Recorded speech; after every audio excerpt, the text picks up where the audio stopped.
All right. We are live, Chris. We are alive. Perfect. Perfect. Hello, everybody. Yes, this is my face. I am one of your hosts, Daniel, joined by my other two hosts. Roman. And Chris again. Yes. So this is something new we're all doing on the channel. We're doing watch along live streams. And before we begin, we are not stealing any content from WWE. If you hear any audio here or there, by any means, we are using this for fair use for reaction purposes. We are not using this for any negative means to make any negative content. This is all under fair use, I can promise you. So, before we begin this show, I have to say, SummerSlam 2022 is coming up, and there are a lot of conversations, I guess you could say, about what SummerSlam is the best SummerSlam. A lot of people, if you're an older wrestling fan, you're probably going to say 1992. If you're a newer wrestling fan, you could probably also say 2013. But for someone like me, my personal favorite SummerSlam is 2002. So WWE were kind of going through an interesting change at around this time. In 2001, the year prior, WCW and ECW both were done for good and bought by Vince McMahon and the WWF. And with all that, they had a bunch of talent on the market. RVD started coming up into the scene. Booker T started coming up into the scene. So many different amazing talents throughout the years came into WWF after so long. And, then they changed their name to WWE. And yeah, so the interesting thing, though, is when you look at the years 2002, 2003, 2004, thanks to that whole WCW, ECW situation, this was probably the peak of wrestling rosters. Around this time, we had some of our best WrestleManias of all time, and this show being my personal favorite SummerSlam of all time. You had the first ever pay-per-view appearance from Rey Mysterio taking on Kurt Angle. You have HBK getting betrayed by his best friend, Triple H, and, after 4 long years of being away from the business, once being known as the best, the champion, the overall guy, finally returning to see if he still has what it takes against who was once his best friend, now who has become his worst enemy. And then, all in that same year, you had Brock Lesnar on the rise, and he debuted in March, and he was on a tear of a run. He beat both of the Hardy Boys 2-on-1 by himself. It was hard to beat the Hardy Boys 2-on-2, but if you did it 1-on-1, 1-on-2, then that really meant something. And then he went on to battle other names. He also destroyed Hulk Hogan prior to SummerSlam 2002, and that's actually what caused him to be, the number one contender. But basically, there was a lot of controversy around Brock Lesnar. WWF wanted Stone Cold Steve Austin to fight Brock Lesnar. It was King of the Ring 2002. It wasn't a Big Four pay-per-view. It was just a regular pay-per-view. They wanted Stone Cold to put over Brock right then and there, but Stone Cold refused because he didn't really believe the match should have happened without, it being at a SummerSlam or a WrestleMania or really a big show whatsoever. Stone Cold didn't believe that, his time was up. So he took his ball and left for a little bit. They resolved things pretty quickly, but Stone Cold was not happy at that time. So someone had to come in and fill in that slot. And who better to fill in that slot than The Rock? He was taking some time off Hollywood, and by this point, The Rock was blowing up in 2002 as a Hollywood A-lister. And he was really starting to make that rise from wrestler to celebrity. And a lot of wrestling fans at this time were genuinely upset at him for it. He was getting booed in arena after arena after arena because of it. And, during his summer's 2002 return, he won the WWE title. And yeah, that set up The Rock, who was getting very hated by the audience. Basically, he was on his way out, and Brock was on his way in to being that top guy. So this, only 5 months into his WWE career, Brock was getting his one-on-one title shot, and this meant everything, basically. This was the time to make a new star on this night. Does it happen? We'll have to see. Does HBK get his revenge, and does he still have what it takes in the ring? We'll have to see. There are 90% of the wrestlers on this show either were or became world champions. So when it comes down to a legitimate standpoint, this might be the strongest card in WWE history. So yeah, that's a lot of rambling for me, but that is just some background for some of the viewers who haven't watched this show and are watching with us on this watch along today, whether it's live with us now or not later on. Either way, though, you get that context before we begin the show, and I think that is fair. Chris has actually never seen this show before. This will be his first time seeing it. And as for me and Berman, we have both seen this show multiple times, but this is just going to be a great rewatch for both of us. And let's be real, probably better than the SummerSlam we're going to be getting in 2 weeks' time. So, yeah. You both ready to start this incredible show? No. Yes. Yeah. All right. I'm at 0. You know what? You do the countdown, Berman. 3, 2, 1, go. All right. I started it. And by the way, the theme song for this SummerSlam 2002 is Fight by Jim Johnson, who constructed a lot of the theme songs people went on to know and love from back in the day, like Randy Orton's theme. He also had a hand in a lot of other themes as well. Basically, Jim Johnson is the best constructor and music composer WWE ever had, because he did way more than just the generic awful beats that WWE has these days for their wrestlers. And yeah, Long Island, New York. Funny enough, my brother was born in Long Island, so quite some interesting irony right there. Oh, understandable. Just remember, Daniel, that this era is dead, and we're never gonna see this ever again. Yeah. This whole era. This whole era is dead. Well, that's what I'm saying, man. That's why I really want to show you like some of these shows, because this was, what I grew up on. AEW. I love AEW, but these were the kind of shows I personally grew up on as a wrestling fan. This is what got me into the sport, or sports entertainment, as WWE likes to call it these days. For now, until the TV 14. You suck. You suck. Dude, it didn't matter if Hurt was a face or a heel. They always chanted, "You suck" at him. Even when he was on just a general manager. Yeah. Dude, fantastic, man. So, originally, like I said, his opponent right here is Rey Mysterio. So when you're looking at it, we got one of the best technical wrestlers of all time versus... there's Taz, by the way, dude, who's on AEW today. Dude. Yeah, Taz looked hella different back then, man. But guys, where's Hook at? Where's he? How old is Hook again? Like 22, 20? He was only 2 years old when this event happened. Where is Jesus he? Christ. Baby Hook. God damn, Where's Baby Hook? Dude, that's a theme I haven't heard in years. Jesus Christ. I know. Great theme.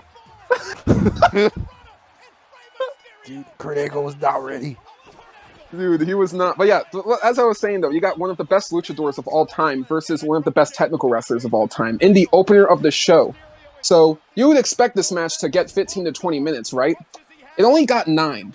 Oh. But just pay attention to how magical they make these 9 minutes. As you see, it already is super fast paced, It's just so... Like, that transition into the ankle lock is phenomenal. I think Kurt Angle had too many of the milk, man. He had too much milk. Ooh. Dude, do you think TNA... 619 this early? Guys, I got a serious question. Okay, throw it out there, man. Do you think this Kurt Angle could beat up the TNA Kurt Angle? I gotta fight right now. That is such a tough question, because I'm going to tell you the truth. A lot of people make, like, Perk Angle memes, right?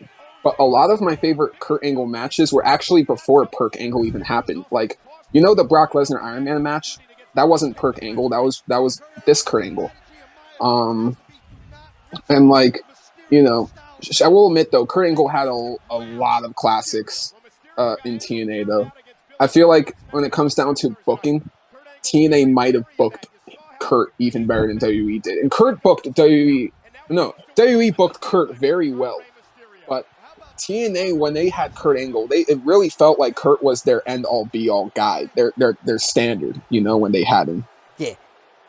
But I don't know, man. He had the whole because there's another YouTuber I've been watching, and he does like a lot of like Kurt Angle's like little mobster thing he had going on in TNA, and I'm just like, I'll have to show you some of his TNA work, and then we can conclude what era is his peak.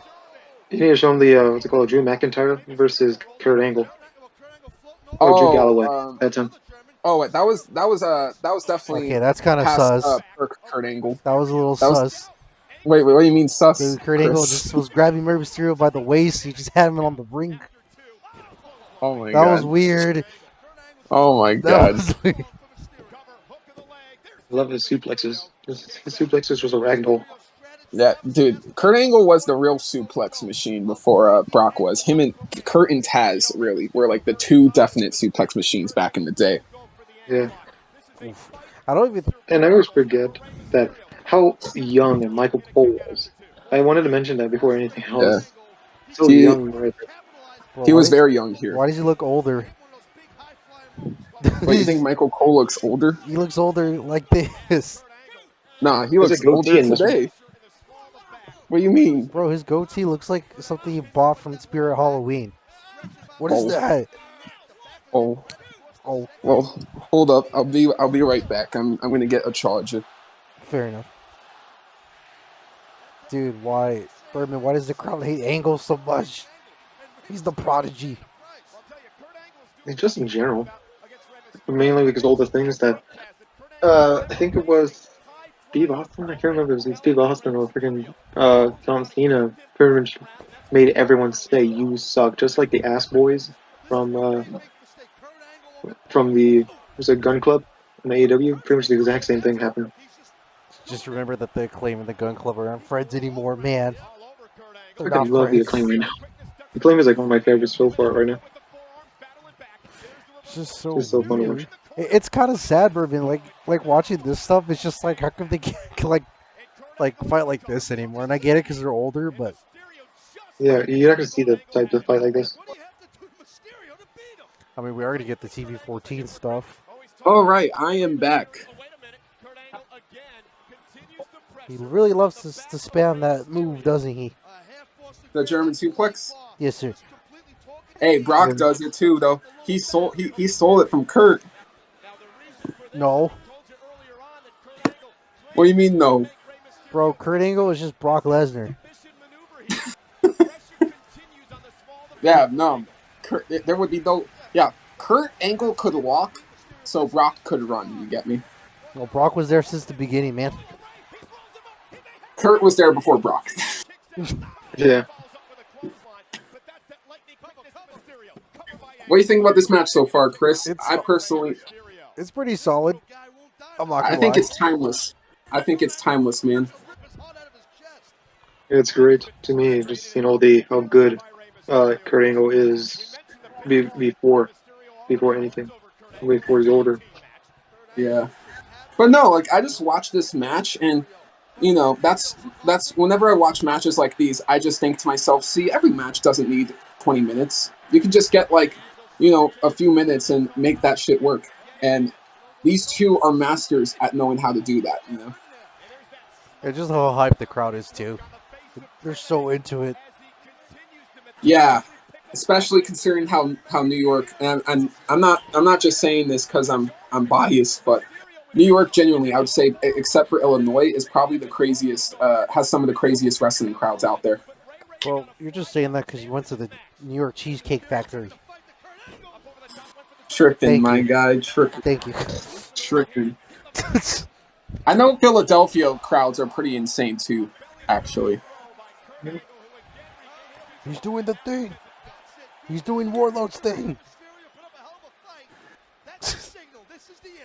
But no, you're starting to see how many wrestlers are really inspired from Kurt Angle now, are you? That was a sick counter by Ray. It was an amazing counter. Yeah, and his ass went flying. Use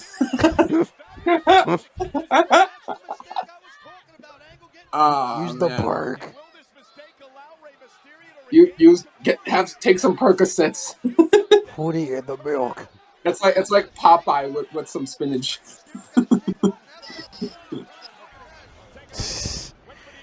God, it's so good. Like I was telling Berman, dude, they don't. It's not like this anymore. Oh my god. Why is the Yeah, referee doing that? Why the referee? the Love ref that. tripping. The ref tripping, but don't Dude, worry, because this is cool. I always love when freaking Yeah. wrestlers go right At over a first, I referee. would have complained about that, but then it led to that, so I was like, you know what? That's okay. bro, he even did the Swanton better. Oh, like you're just talking about like Ray did his moves better back then than he can today. I know it's because, like I was telling Berman, he's older, It's a 20-year difference, but though. like, It's a literal 20-year difference. it's not like he's trying. Like he doesn't care anymore. Go that far. It's just the dude's nearly in his he's nearly in his 50s. Cut the man the break. No, Ankle. dude, Ray Jr. can't do this shit. You guys ask You him about mean Logan Dominic Paul. or oh no counter? That's it. It's over. Just hit the 619. It's The, over. the, West the Coast counters pop. the counters in this match were awesome, man. He countered Yeah. it. He got hit by it. No, I'm not talking about that move. I'm just saying in general. Like this match just has some amazing counters. That was a 3. That was a 3, dude. You can't tell me. Beautiful West Coast pop. It was a beautiful West Coast pop. I wish he does that more. Kick I wish he brought that back. There's a reason why he instead of just stopped. doing like the frog splash thing. Yeah. Well, now he changed the springboard hurricane rana into a frog splash. For Eddie. Ooh. Yeah, exactly for Eddie. That should be, but I would like to maybe put him to do more, maybe as a finisher at least. That was a move. Oh. Oh. Yo, where the fuck is Counter. Dominic? Dominic, what are you doing? I know you're like 5. But get in there. Yeah. Fall down. Oh, That was a botch. But that was cool. If he falls down, there it is. hey, it isn't about how you botch; it's about how you recover from that botch. That's it. Fair. He did recover pretty perfectly. He got into the ankle lock very Yeah. quickly. Ah, trash. Yeah. Trash. What do you mean? That was a Trash. masterpiece. That was an 8. That was For not me, a it's a master. 10. Dude, it's not a 10 because of that botch. I'm gonna give it a 9. Nah, man. All right. We each have our different opinion. For me, it's a 10, ladies and gentlemen. I think it's one of the best opening matches to a pay-per-view ever. Yeah, that's fair. Not as a main event or anything. I would say that, but It was the opener. Yeah, the opener. yeah. So that I'll give it to you. It's a great opener, but it probably is not gonna be if it was If a main this event. was the main event, then you know what? It wouldn't be a 10. But considering it had the perfect placement, their job was to get the crowd into it, and they both were legends doing their things. I can't. It's a 10, That man. was It's a literally 10. a 3. What is the ref Yeah, everyone got on? hooked. You can hear, you see everyone. You The said only time you see 3? this anymore. No, I'm talking about the referee. He obviously hit the mat when he 3 when Rey Mysterio pinned him. Oh, when he did the West Coast pop. Bro, all Kurt Angle fucking did was hit the ankle lock. 0. Stephanie. This man bitter Chris out here. Yeah. Just remember.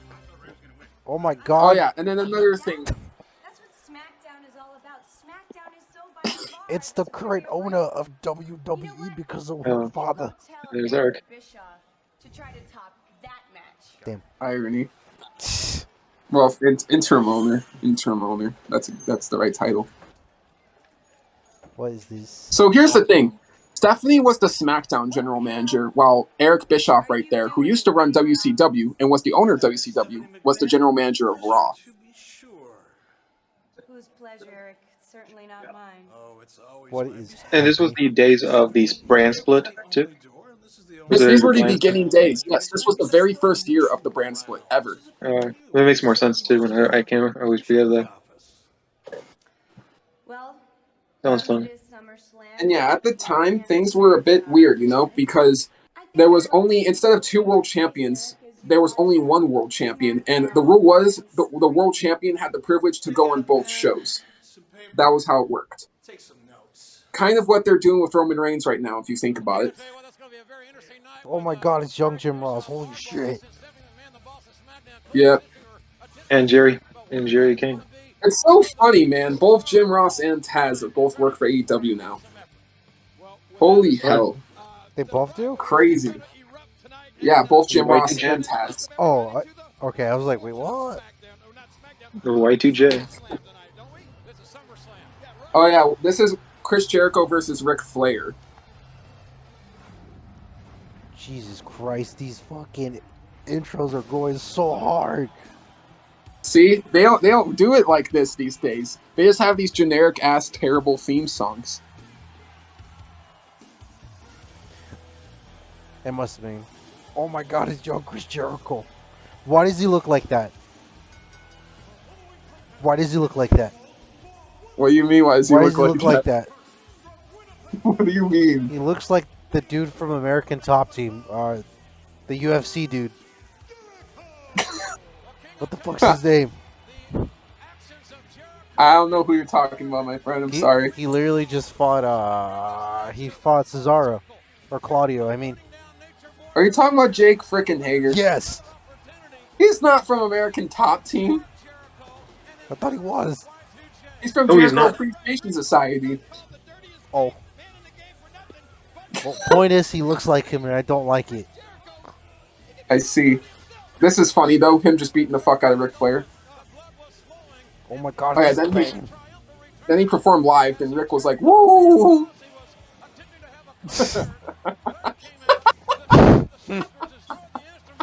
Okay, I think Ric Flair is on the perk, dude. Ric Flair was on more than a perk. The thing you're not going to see here is the Judas effect. Oh yeah, true. His finisher was the Code Breaker. Oh no, actually the Code Breaker wasn't even invented yet. It was the Lion Salt. It's the boy. Because the Code Breaker actually didn't happen until 2007, believe it or not. And it was Jericho was probably his signature, if that's right. Yeah, and then the Lion Salt became a signature. But yeah, at this time, the Lion Salt was his finisher. And of course, we got Ric Flair right there, right before he turned heel and Evolution started. It's your boy. It's interesting, though. Ric Flair, a lot of the time in interviews, says, like, whenever WCW, by the time WCW was ending and, the WWF was transitioning, he had a difficult time kind of finding himself and his place in the WWE. So, in a way, Evolution kind of saved him. Because everyone kind of just saw him as this, like, 50-plus-year-old man wrestling, and everyone was just looking at him like, why is he still doing this shit, I like it when the sign says that Flair's old. In the crowd. No, exactly. No. Yeah, this was around the time where people were like, nah, dude, Ric Flair's too old to do this shit. And again, this was all before Evolution became a thing. People just were turning on Ric Flair. So they had no choice but to really, like, turn him heel, That's true. I love that Little Rich is there as a referee. So yeah, this match isn't going to be a technical wrestling masterpiece, but I think it's a good match, I think it's a fun match. That's the right way to put it. I mean, Ric Flair's tapping his tummy. I don't know, man. This is kind of sad to watch. I don't want Ric Flair to win because that's stupid. Why is it stupid? Because he's like 70 years old. He's not 70 right here, though. Well, he still looks like it. Oof. No comment on that.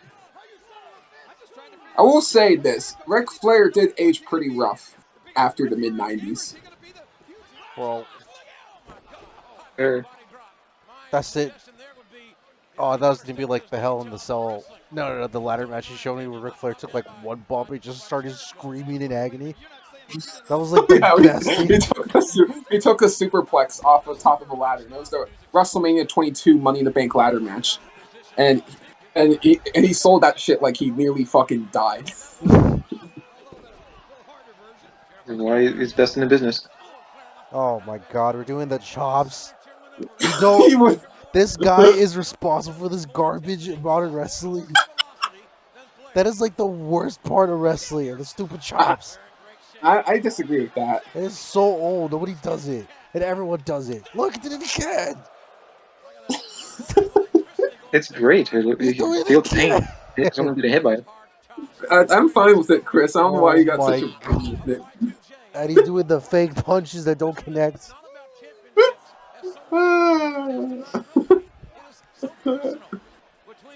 This guy's I don't get why. responsible. I think you just really don't like Ric Flair. Oh my god, they're doing it again. That was a botch from Ric Flair. Yeah, that was. Bruh. No. Okay, that was funny. Like, this match is just fun entertainment, you know, as I'm watching it. No more of the slap chops. Dude, he has to put Ric Flair through the table. Please tell me he does it. Oh, he's not gonna do it, you coward.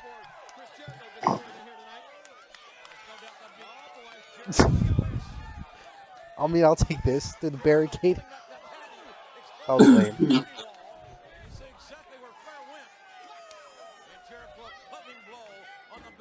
Oh. Which is the cameraman. Oh my god, those guys are wearing Cody Rhodes shirts. Look at Because the you're camera. American flag team. Dude, look at them. The cameramen were predicting the future. All the American shirts, I believe, were actually because of the American Badass. Which is Cody Rhodes. Thank you. Undertaker. No, it's Cody Rhodes. That's just Undertaker in a motorcycle. That's lame. Give him Shane McMahon punches. That didn't connect, Chris Jericho. I saw that. He's dancing. That one did. Bro, I don't know how Ric Flair's still standing. Oh my god, what a surprise. He's doing the same thing he did 5 minutes ago. How can you like this?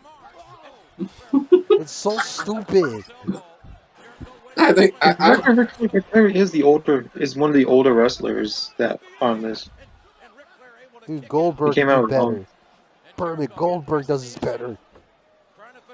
He's old. that's bullshit. That's it was literally bullshit.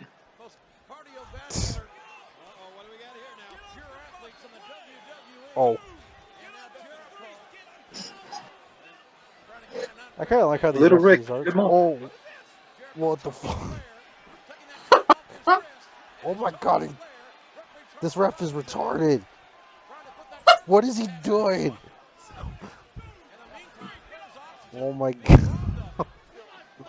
He's Little Rich. He did it. Oh my god. You know what? Just choke him. I don't care.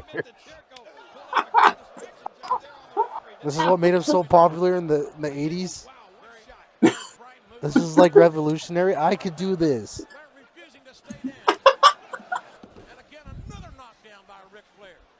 Chris, just choke him out. Just do it. Put him in retirement home again. You clearly do not like this man. No, I like Chris Jericho. He's awesome. All right. You You just don't like Ric Flair. No. It's just nostalgia, man. Damn, he's dead. You know what? Is it me? But maybe the same thing applies to Chris Jericho, but he's not like the same either. No, he's definitely not the same from an in-ring standpoint. From a personality standpoint, I'd say he's the exact same. Yeah. Alright, Ric Flair, that was kind of cool. Oh. Catching his breath after getting his ass whooped so much. Well, we just gotta get the vitamin C. Look it up. He's mouthing the words, "I'm fine." Let's see if we believe him. I don't think so, man. Ooh. Chris Jericho. If he actually wins, this match is stupid. What do you mean? If he actually wins, this is stupid. No, this is dumb. No, this is so dumb. No, you can't get out of that, Chris Jericho. What the? No. You're not gonna lose to a 7-year-old something. Woo! Dude, this guy was probably born where Hershey's was made, dude. Oh my god. You were really hating on that. Oh, Rich. Judas Effect. Rick. Or no. No, that's the Walls of Jericho. Damn it. I don't know shit about wrestling. Let's go. It's all good, man. No. Don't do that roll out crowd. That's lame.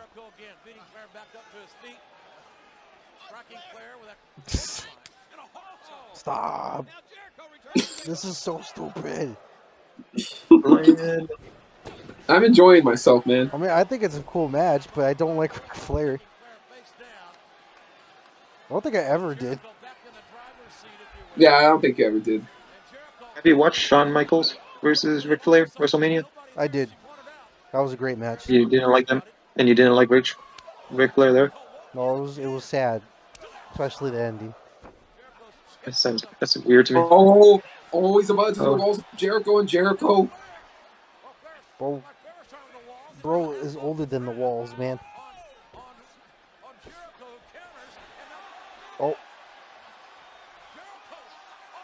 Just tap you, old man. I'm kind of curious about William Regal, if he's even in this pay-per-view. He's not. Oh.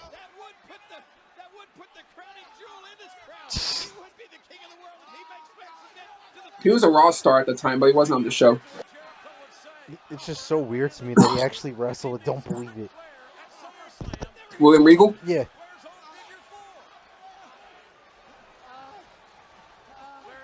Jesus Christ, just tap, old man. He's it looks like he's gonna tap, man. No, I'm just kidding. Ric Flair, are you stupid? It's right there. Just grab the rope. Dude, it's right there. He can't. Okay, there you go. Now he's close enough. That's a tap, dude. Dude, that's a tap. It's right there. It's right there. What? He tapped, but his hand was on the rope, so it doesn't count. Bro, you saw it? He literally tapped once. No, he had his hand on the rope. No, he did not. Yeah, he had his hand on the rope before he tapped. Yeah. Now you guys are just making shit up. No, you're making it up. You're trying to hate on Ric Flair, dog. Oh. Hit little Rich.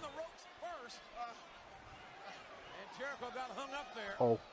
Dirtiest player in the game.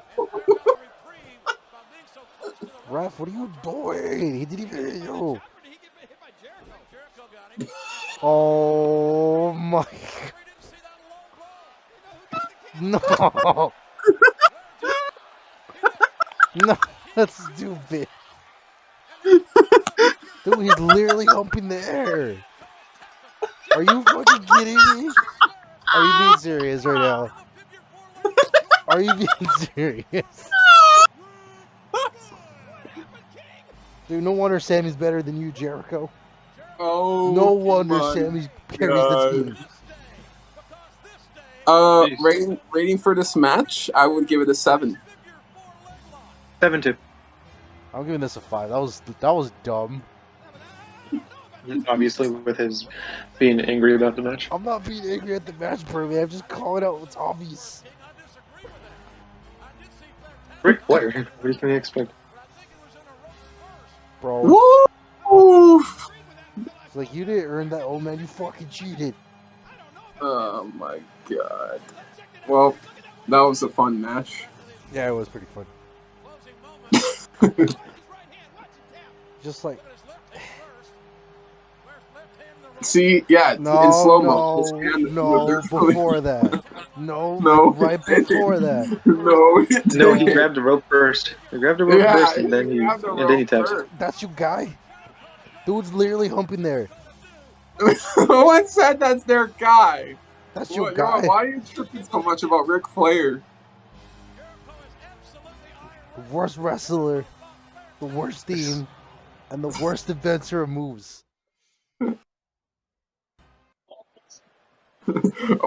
We gotta do a Who Is Better episode involving Ric Flair after this Oh shit. my God, it's Paul Heyman with John He's got Cena. to pick someone. He's got to pick someone. I got an ad, so Yeah, me too. Oh. Me too. yeah. You can get an ad, Chris? No, I'm looking at Brock Lesnar and Paul Heyman, but I could stop it real quick. All right, yeah, that'd be cute. Okay. We'll stop at a good time, and then we can reconvene. Yeah, Okay. I'll fast forward. banger of a show so far, though, right? Yeah. Yeah, I've seen young Paul Heyman. Oh, dude, that match is entertaining. Okay. It was. I'm looking at the Like, dude, every time I watch that match, there's just at least something to laugh at from that match. It's so fun. It's so bad. Well, did you get back to the All right, Brock Lesnar doing my the show? ad is done. How about you, Berman? I'm done. All right, I'm paused. I'm at 29:22. 29:22. Okay. Well, are you ahead? Because I'll go ahead. No, that's cool. I'm at 29:22. 29-25 right now. 29:25, or I'll go to 29:25. Right. All right, 3, 2, 1. Start back up. Wait. All right. What about Chris? Yeah, I'm good. 29:25. All right, you there? All right. Let's You start. ready? You ready for the countdown? 3, 2, 1, go. It's you, Brock. You're gonna carry this company until we get a stupid guy named Roman Reigns that ruined everything.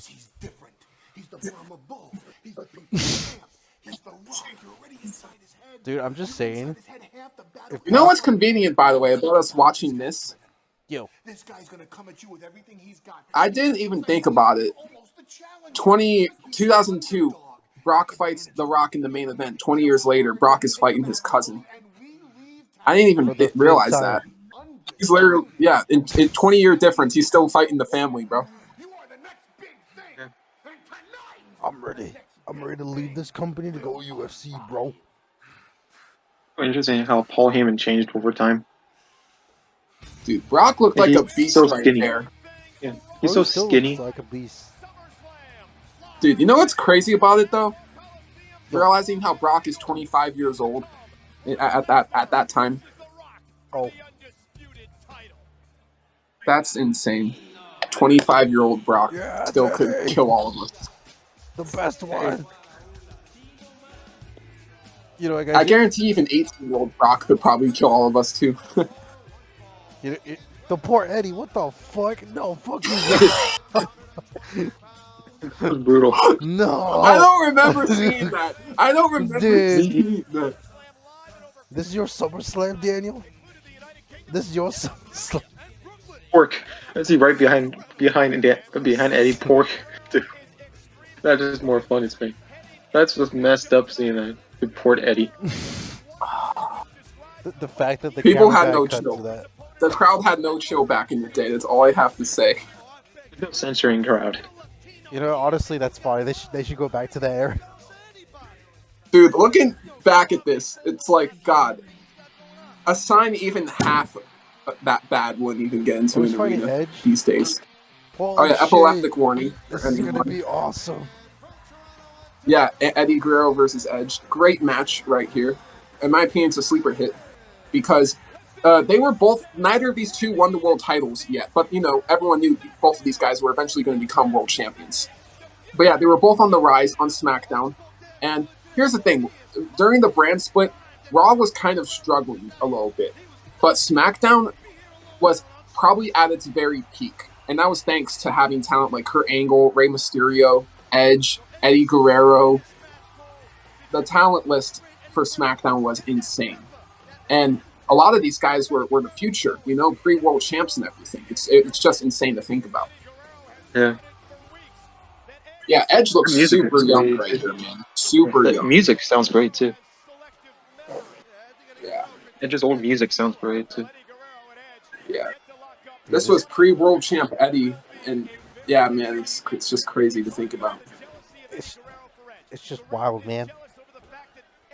Like both of them were at the time were just hungry, to get to the top, and they both slowly were approaching there,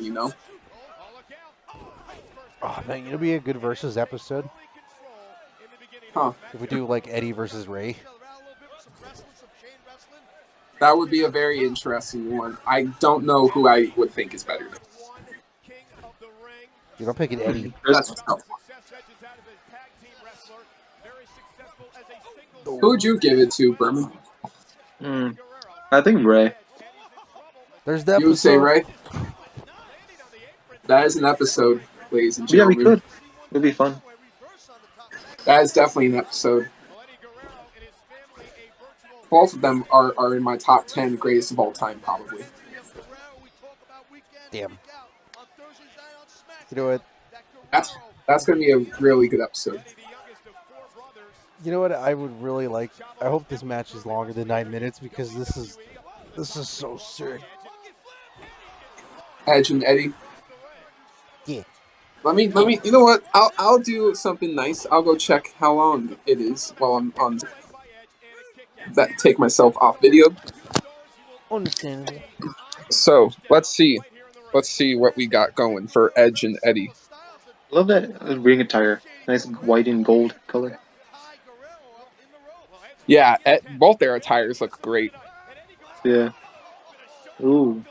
That looked painful. And you know what's really cool about this too? Like, you could like the heels and the faces. Like they have their own different fighting styles. Like they don't do that as much anymore.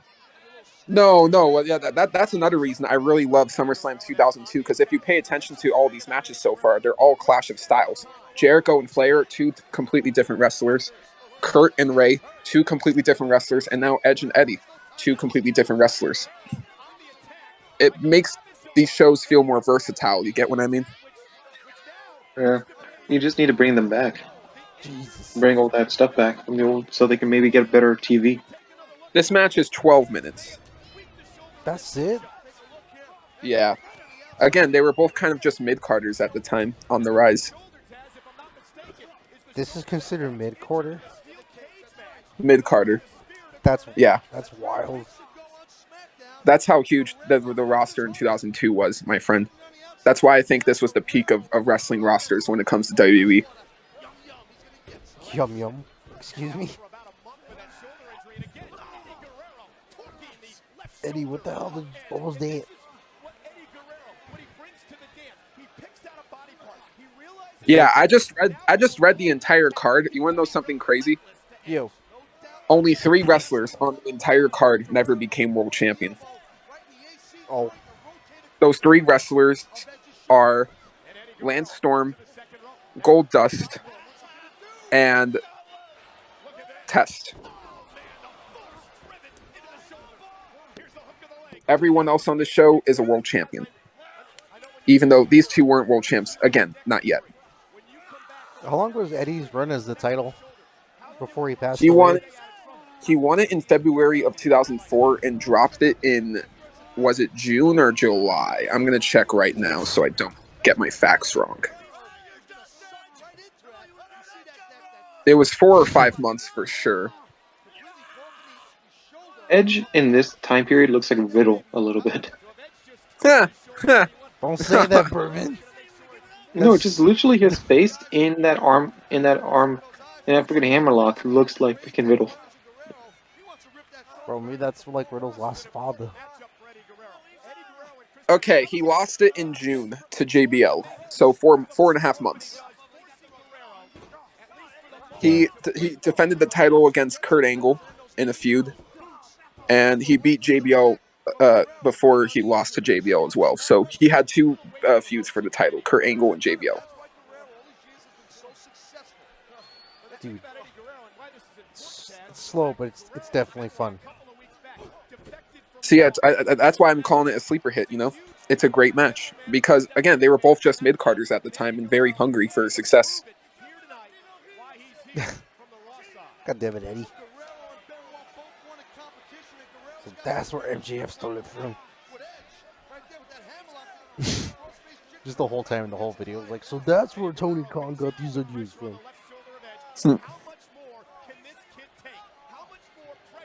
Just tab. Just have you kicked out of your little group soon. Yes, tap out in the headlock. Ooh, he's dying. Yeah, definitely a slower match, but honestly, all their matches were kind of this kind of pace. I kind of like how the referees look. I don't know, something about it looks cool.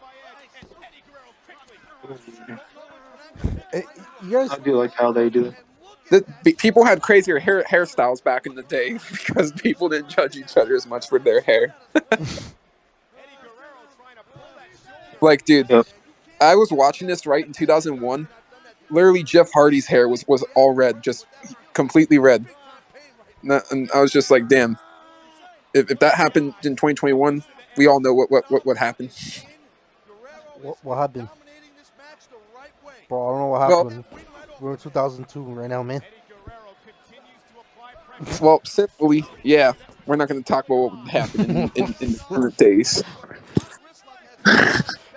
God damn it.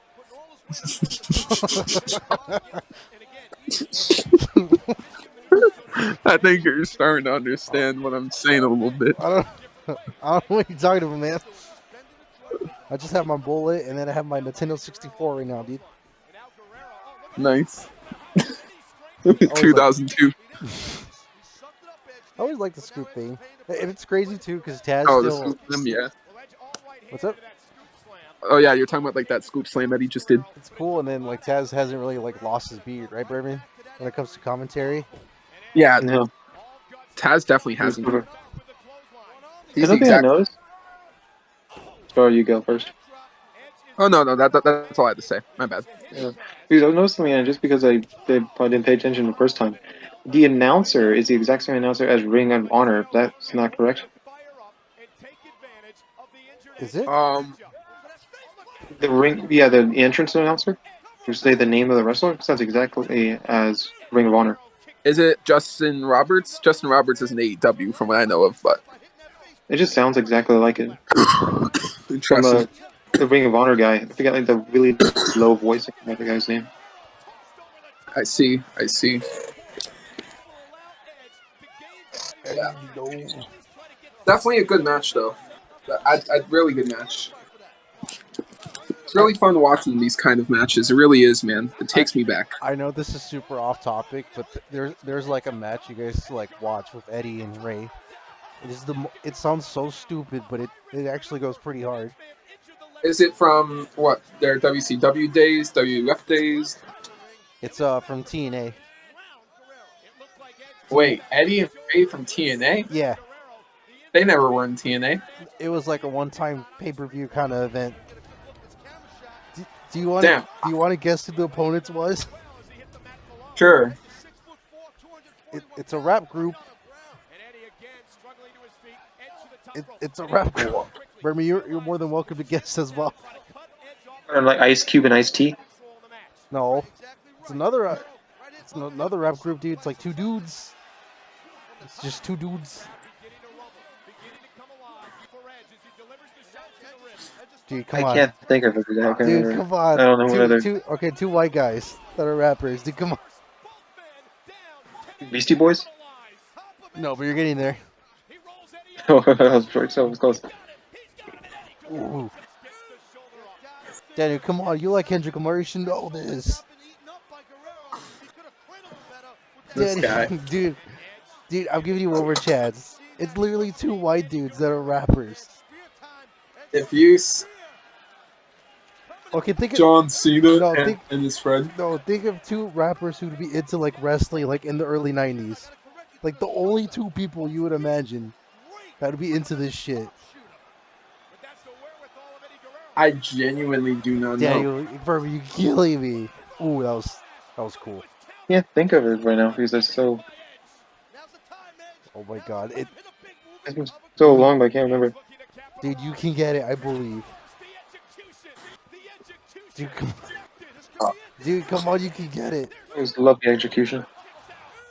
I do too. That execution was beautiful. I'm actually trying to think. Fuck.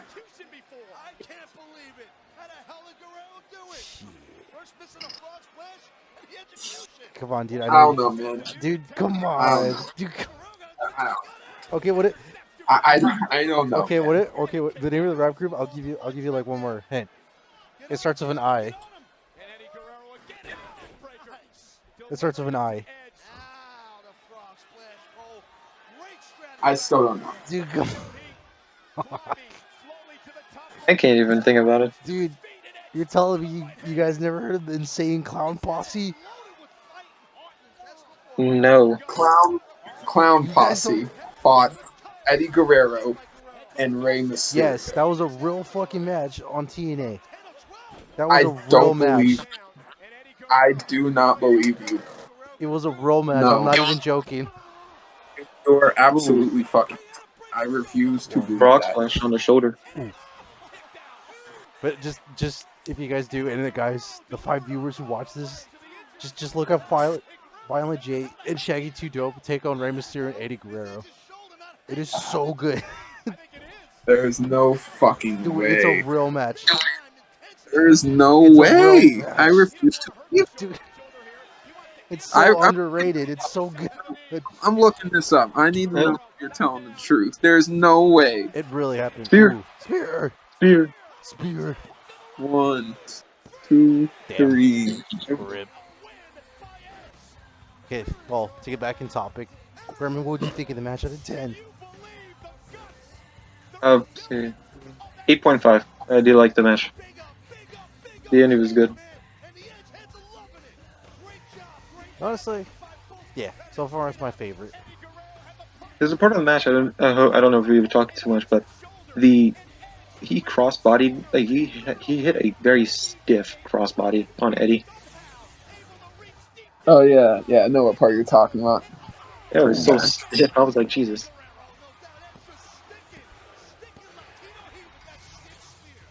Was it DCW? It might have been WCW. I'll send it No, to you, dude. okay, It's wild. it was WCW. Okay, there it we was go. WCW. That's still wild that happened, but I was like, there's no way TNA had Eddie Guerrero and Rey Mysterio fight the Clown Posse, and no one ever talked about it to me. Is that Hulk Hogan? Oh my gosh, I got an ad. Okay. Actually, I'm getting a weird thing right now, so I'm just seeing it. I think I have an ad. I'll pause once my ad is done. Okay. But so far, I'm enjoying. Pay-per-view's pretty solid, man. Hell Except yeah! you hating Ric Flair. The next match is going to be for the tag team championships. Booker T and Goldust versus the Un-Americans. Un-Americans? Who the hell's that? Lance Storm and Christian. And basically, they were both playing characters at the time that were pro-Canadian and hated America. And they were heels. And they're Canadian. That's the most important detail. They're Canadian, ladies and gentlemen. Was there any women's matches?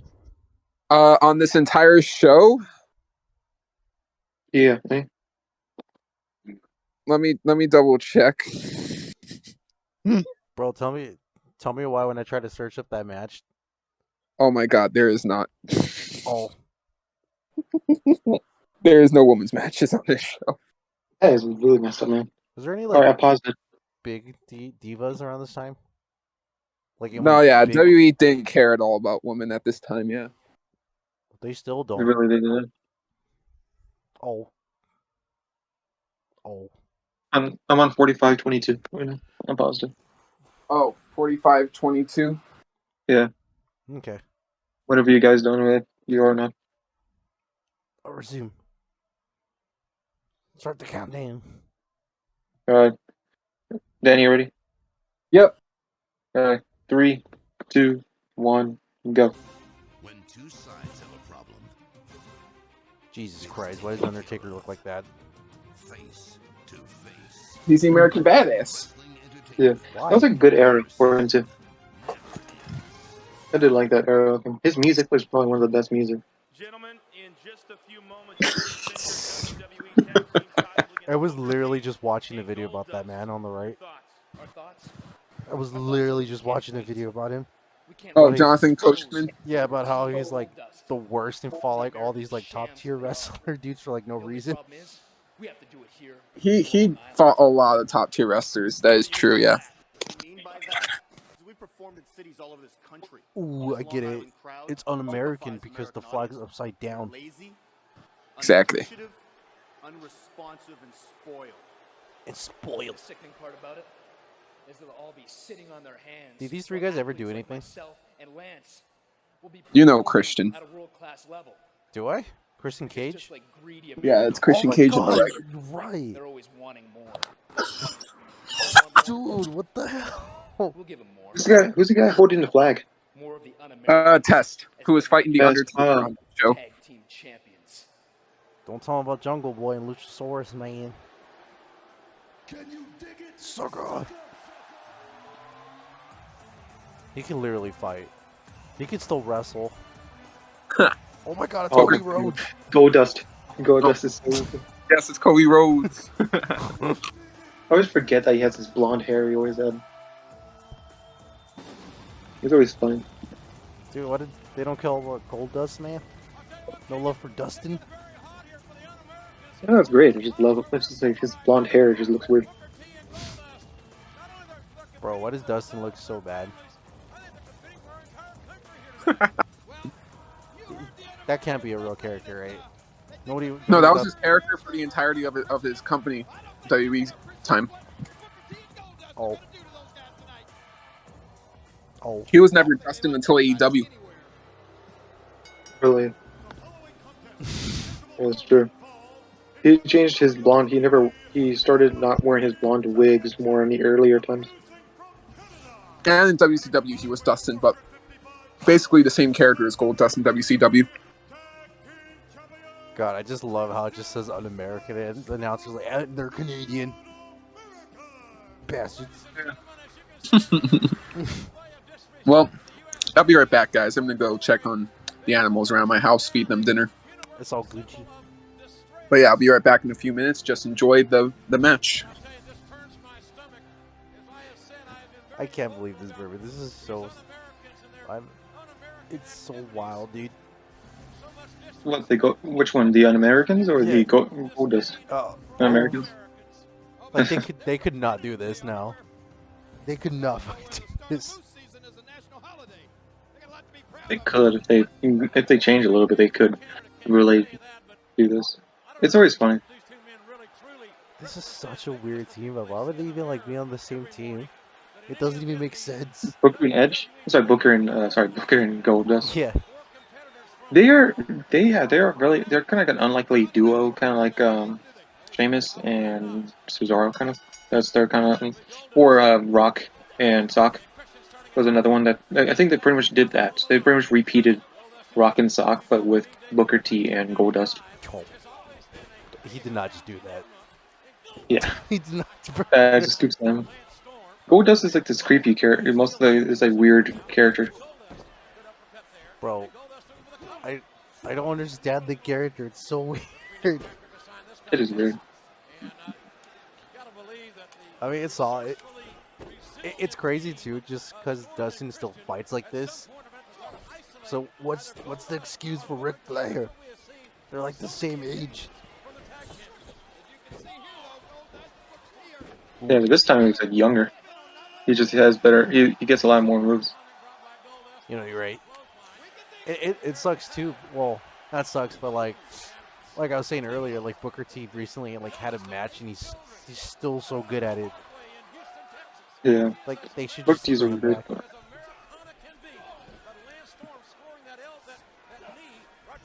If only they could bring Booker him T's always a good guy. back. God damn it. I love seeing the eyes. His like wide open stare he does for Booker T. He's like, you want some of this gold dust? Yeah, it's always funny. Was Yeah. Cody Rhodes employed by WWE around this time, or that's like way later? What happened to No, him? he's. One second. Let me think. I don't think so. He came in after Evolution ended. Kind of when Evolution ended, Cody Rhodes and Ted DiBiase came into there with Orton as their tag with the tag team, the new tag team. I So gotcha. no, definitely not. But No. technically, Goldust was still known as what's it called? Dusty Rhodes' son, and Dusty Rhodes was actually alive during this time. Was he really? Yes, he Oh. died very later, a little bit later, more when NXT started.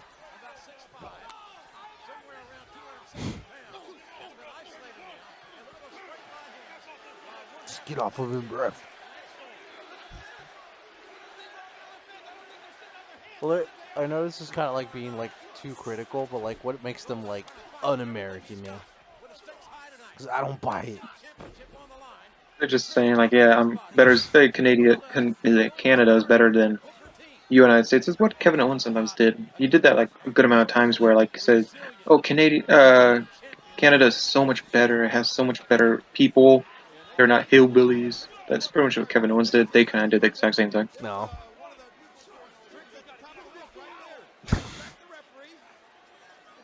Bruh. Like, ref, Joking. please. He's getting in. I guess this guy was heavily inspired by Jeff Hardy, though. If he wore like those shirts and stuff too.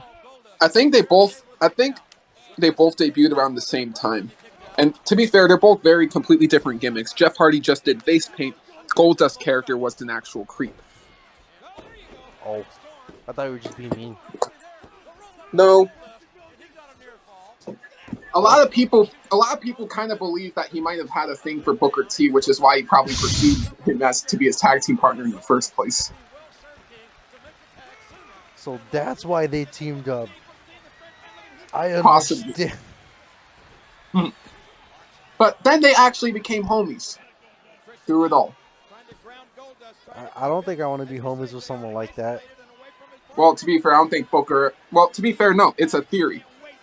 It was a theory. Originally, Goldust was just annoying him, creeping him out until he basically became his friend and his tag team partner. So That's kind of the basis of the story. So Stockholm Syndrome. Gotcha. Kind of. In a way, I guess, yeah. I can't remember. Did they ever? So did the ladder match between Christian and Edge in the Hardys ever happen already, or is it after this? That was in the year 2000, actually. So it already happened, right? It makes so. I was just Yeah. thinking about it. So that's why Christian has a new tag team partner in the Un-Americans, while Edge is doing his thing as a solo star. Are you being serious? He tagged him. Are you serious? No, I've never saw it though. Yes, he did. He was right there. Oh, but the ref could see that.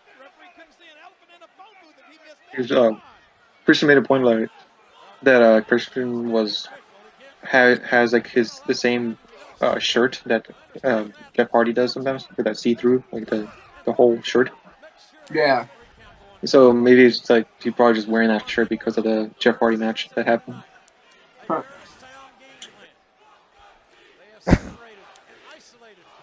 That was a tag, dude. Come on.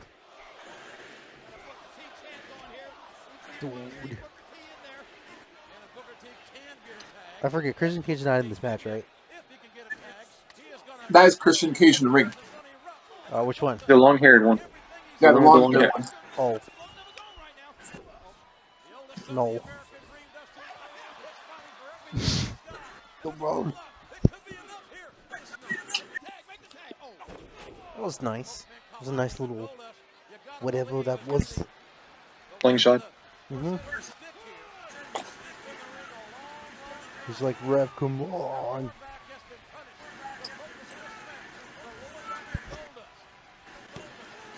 Just get up.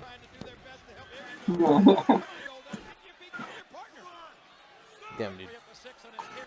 He's crawling. They're crawling. Thank you for the commentary. They're crawling. I love how there's like tears in his armpits. Oh. Oh. It's like Booker. No. Funny.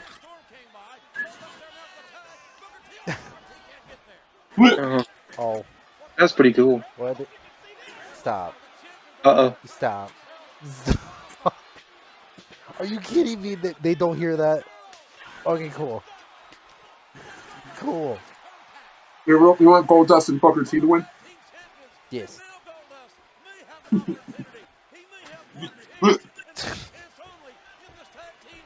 What do you think about the Un-American? I mean, there's something.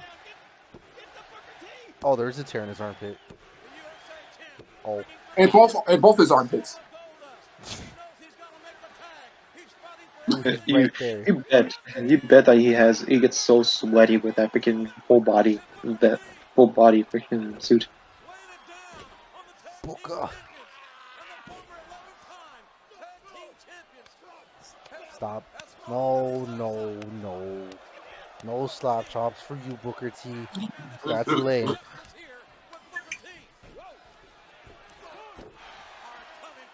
And this was before his little king gimmick, huh?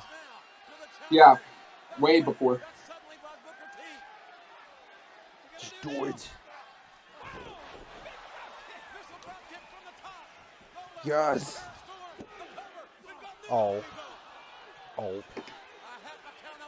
You enjoying this match? I am. It's definitely one of the slower ones, but it's fun. Axe kick? Nope. Kill switch? Nope. Flapjack? Yep, that would be a flapjack. Whoa! Yo, the No, ref that was just- pretty fun. the ref just That was died. pretty good. It come in, and out of nowhere drop kick. Ooh. Double axe kick. But nowhere. Bro, just get the ref up. Bro, just get the ref up.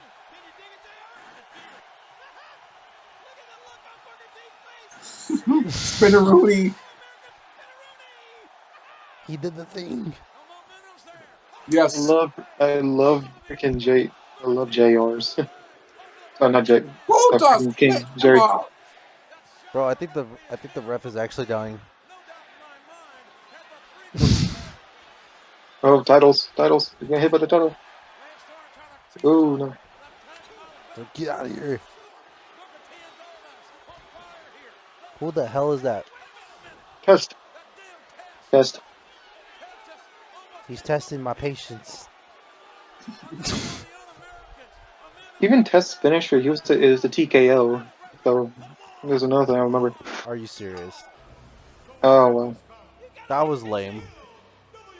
That was actually lame. Why? If they're Un-American, they have to keep those titles. But they didn't. That interference was stupid. You know what? I hate these refs. These are the worst type of refs. You're worse than Aubrey. What's what they hate on Aubrey Williams mean? I like Aubrey. It's because I was like listening to crap, what was He's his gotten name? a lot of hate though recently. I do notice that. Jeff Cornette, right? Is that his name? Jim Cornette. Jim Cornette. There we go. Yeah, I mean, I don't like all of his takes, but like, No I one know likes all super his takes. off topic, but you know, it's just like he's kind of right about Aubrey. Just go watch it. I think Jim Cornette can be right a lot of times. As a matter of fact, he is right a good portion of the time. But then there's a good portion of the time where he's also not right. You know? What is this? What is this? What the hell? Oh, Jamie Noble, the cruiserweight champion. Oh, I always forget that he was actually a real wrestling guy.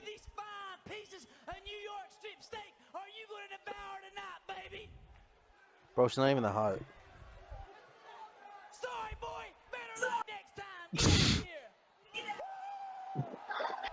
They freaking like rated our superstar. Oh yeah, it's Sammy Guevara. Anti-conti. That And you guy's. see, Jamie Noble's a cuck. That's his character. You said it, not me. I love the shame. I love Stephanie's reaction. Really knows her place in this business. Oh, Oh, no. oh, that's not gonna age well. Women in this Nope, business, it's not. their place is like mine. On top. Oh no! You did not say that. No, Vince wrote that shit. No. Very messed up. Intercontinental title back to Raw. Who's on top? Bischoff, I think we can Oh. safely say that will never happen. Damn, that was bad. Yes. Can I have a commercial? Yeah. I got a commercial. Okay, I'll pause. How are you not getting any commercials? Do you have like the non-ad version? I'm using my dad's account, so I think he just pays like the $5 a month.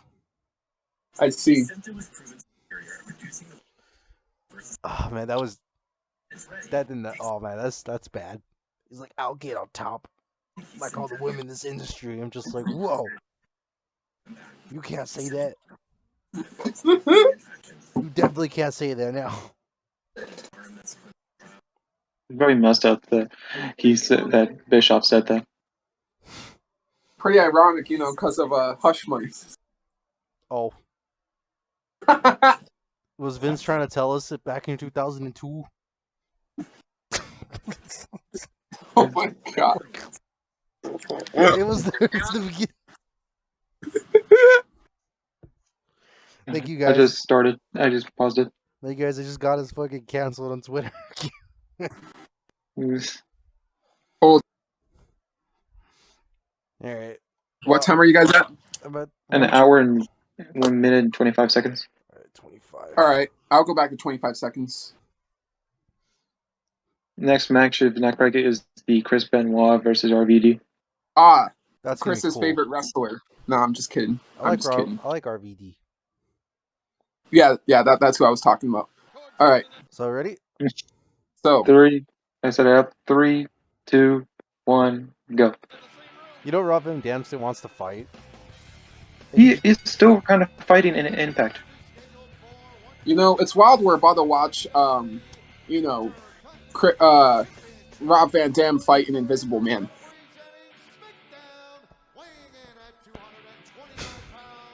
Whatever. God damn it. Okay, one thing real quick. Why is the title censored? No, that's what I was wondering. Yeah, why is the title censored? No, for real, why is it censored? What the fuck? Yeah, me too. I just noticed it too. What the hell? It's like. Is that on purpose? No, okay, for real. I only said the Invisible Man joke because WWE likes to pretend that he literally does not exist at all. So, I know. No, I'm just saying for the viewers, if anybody got offended. There was literally a promo package, right, in WWE 2K14, and it was about, no, it was 15. It was 15. In Berman. Do you remember the Shawn Michaels and Triple H rivalry that they had in the game? I love it. I always love RVD's music so badly. It's one of the best music. RVD's theme is awesome. But yeah, 2K15. You remember Triple H and Shawn Michaels, their showcase mode? I do, yeah, I do.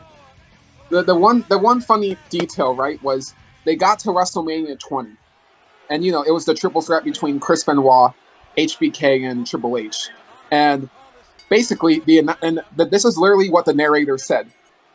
Triple H and Shawn Michaels fought for the world title, and neither man won. Like, you're just gonna acknowledge it, man.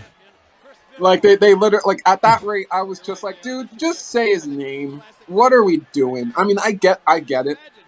it's horrible for like the legacy standpoint of WWE that they don't want to mention him, and that is completely understandable. But I don't know. I felt like they made that they just when you literally say that, it's like, okay, now you're literally just like being vague about certain events that happen. I don't know. Yeah. It's all good though. The match It is all good. This match is still a classic. Oh yeah, no, for the IC belt, Benoit and RVD, it's gonna be fire. But Chris, if for that, yes, he is. RVD is wrestling in Impact. Recently, he did like the last month. Oh really? Yeah, he did like a really kind of irrelevant match, but he is still kind of wrestling back and I off don't and know. on. I feel like RVD. I feel like once it hit, I'd say 2015, RVD kind of started to fall off when it comes to like his in-ring skills, in my personal opinion. Damn, dude, you're gonna call him out like that? I think RVD is great though, but I don't know. It definitely feels like in the past few years, age has definitely started to hit him. You know, Dude, you can't be saying that when Yes, your sir. favorite wrestler is not even in the game right now. Randy Orton. No. Who? The former WWE superstar. CM Punk. Punk. Oh, my third favorite, but close enough. Bro, he still can't wrestle.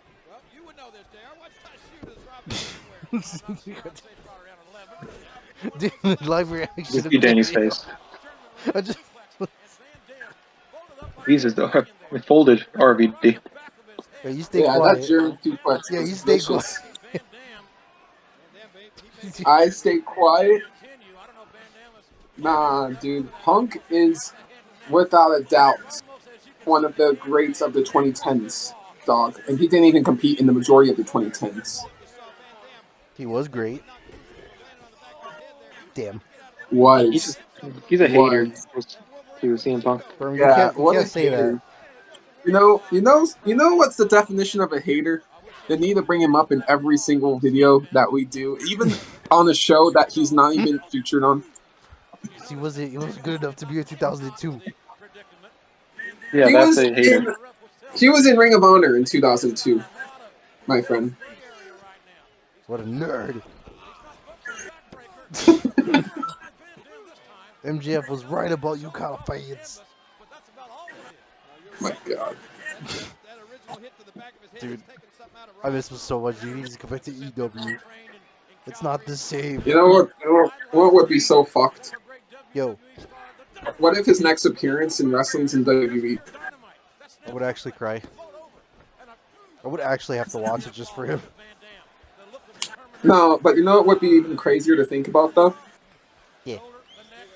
Now that WWE is trying to go back to TV 14, if it really does go back to TV 14, does that mean if they ever got MJF, would he still be able to be MJF? I'm hoping. I'm That'd be cool. kind of starting I'm to think hoping that about they that. can do that. No, yeah, I'm If- kind of starting to think about that. Like the way they've nailed Cody, it's like, damn, now that it's TV 14, would they be able to pull off the same magic for MJF? Because big things that one, they're not going to allow him to use a lot of the finishers that they use in AEW. And let's be real. If MJF's coming to WWE, it needs to be TV 14. You can't have him come into the WWE PG, or else he's literally going to be the exact same character as The Miz. Like, the exact same. Yeah. The TV 14 thing is the only thing that prevents MJF from not being exactly like The Miz, in my opinion. And the fact that I think MJF is a better in-ring performer than The Miz as well. That's true. Holy Oh, remember, shit, Chris Benoit, what technically happened? The Miz is an actor, really. Is an actor, and probably MJF is a full wrestler. Jesus Christ. Yeah. This match is probably like, I don't know if it's the most brutal thing, but god damn, dude. Well, that's the thing. Both these guys, they are. Oh, In just my let personal you opinion, know. they both kind of know how to bring some kind of how do I say it, brutality into wrestling. You know, RVD, while he has a high flying style, a lot of his matches, you know, aren't exactly the most tame. You know. Oh, the headbutt. Nice. But, Yeah, I hate seeing that headbutt every time, man. ooh, Come on, Rob. And obviously, it's great to watch from a wrestling standpoint, but knowing oh, the 5-star damage frog those splash. headbutts actually did to him, Frog splash. I just hate seeing. Broadsword, no.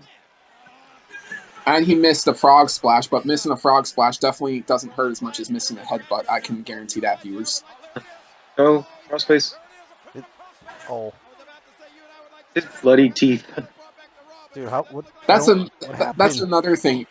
That's another thing I really like about this match. You know, like how he had very little time to you know take the opportunity to apply a move on him after he missed the frog splash, and he took that time very well to choose to apply it into the crossface. You know, a very good near finish scenario right here, in my personal opinion. Oh my God, Rob, it's right there. Thank you. So yeah, 5 matches in so far. We have 3 left after this. It's great. So if you're wondering, why are they focusing on these two? One was a Raw superstar. The other was a SmackDown superstar. The one on SmackDown was Chris. The one on Raw was Rob. The winner of this match basically brought the Intercontinental title to the brand, right? So Raw being Eric Bischoff and SmackDown being Stephanie McMahon. So that's why this match matters to both of them. Does that make any sense? All right, Rob, that was stupid. No, it makes sense. Yeah. Rob, come on. You I would can't love do them to do that. that more if they wanted to. Yeah.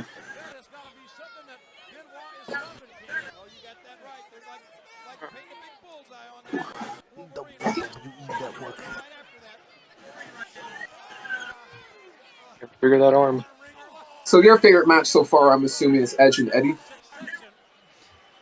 Actually, no. Actually, yeah. And then the second favorite would be the Kurt Angle versus Ray. That match should have been longer. You needed more time. Yeah, again, it was Ray's first ever pay-per-view appearance in WWE. He literally debuted less than a month before that match actually took place. Man, that was a rough freaking shoulder breaker. Jesus. Rob, I believe. Oh, never mind.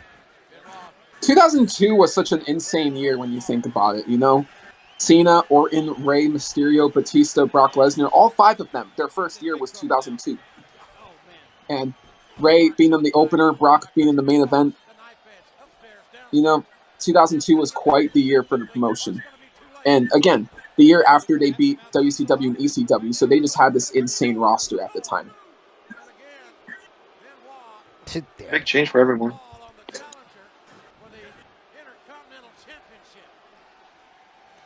Do not the hair. You can't do that. That's illegal.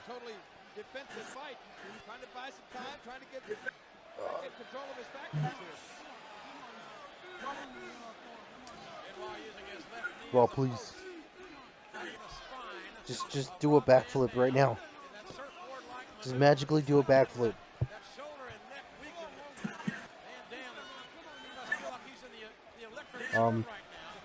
This submission looks kind of weird. Why? It just looks weird and awkward. A lot of people use that in wrestling and just in general. You see it a lot in AEW and in WWE. Really? Yeah, some people use it as a knee, put it in the back, or they do just in general, or they do it with a boot and they just pushed and they pushed and then they pretty much pinched the arms together. Okay, that submission move is sick. That looks brutal. Just choke him Straight out his jacket. own arms. The straight jacket. Yeah, straight jacket. No, Rob.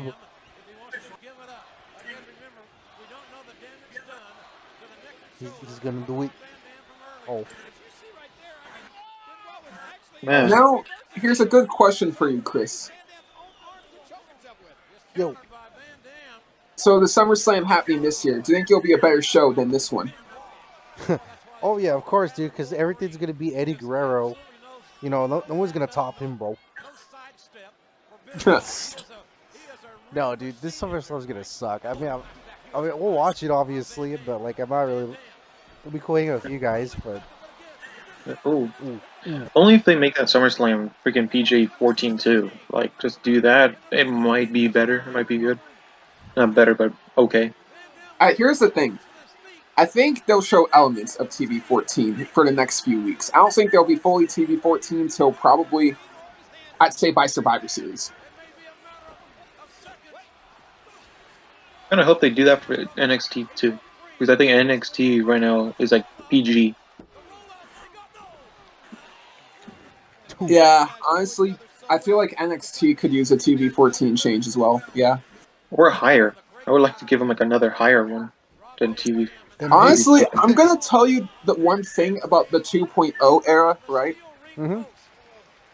Even though the matches may not be as good as like AEW and other places, of course, and obviously it's not as good of an NXT as the original NXT, which was the Black and Gold era. I think we can all acknowledge that. Yeah. But I have one positive thing to say, right? When I look through the personalities on that kind of show, they're all different from each other. There isn't really one personality that makes me think of another person. Like Grayson Waller there's no one like Grayson Waller on NXT 2.0. Or, Carmelo Hayes. Carmelo feels original, and it doesn't really feel like there's anybody like him either. Like Toxic Attraction, they kind of all have their own personalities. Like everyone feels different from each other, and that's something I can genuinely really respect. Dude, Rob Van Dam is like literally dying. That is a great transition. In that 3 series, Northern Lights. Yeah, the series of Northern Light suplexes. That's just great. And I love all the crossface attempts in this match. Oh shit, he's fading. Yeah, probably to me, crossfaces are really underrated, but I think crossfaces are probably the coolest one to see. The crossface is probably my favorite submission hold, actually, because if you apply it right, you could honestly deal some damage to the back area, and you can make someone really pass out with that kind of move. Trap one of the arms so they can't really do anything with their left arm. It's genuinely one of my favorite submission moves. Yeah. The Tio Man from NXT UK, he does a great crossface that actually injured, pretty much pulled a opponent's arm out of socket. That's crazy, yo. That's crazy. That's why I love Tio Man. Oh. Crossface. Crossface of his own. Just tap. Oh.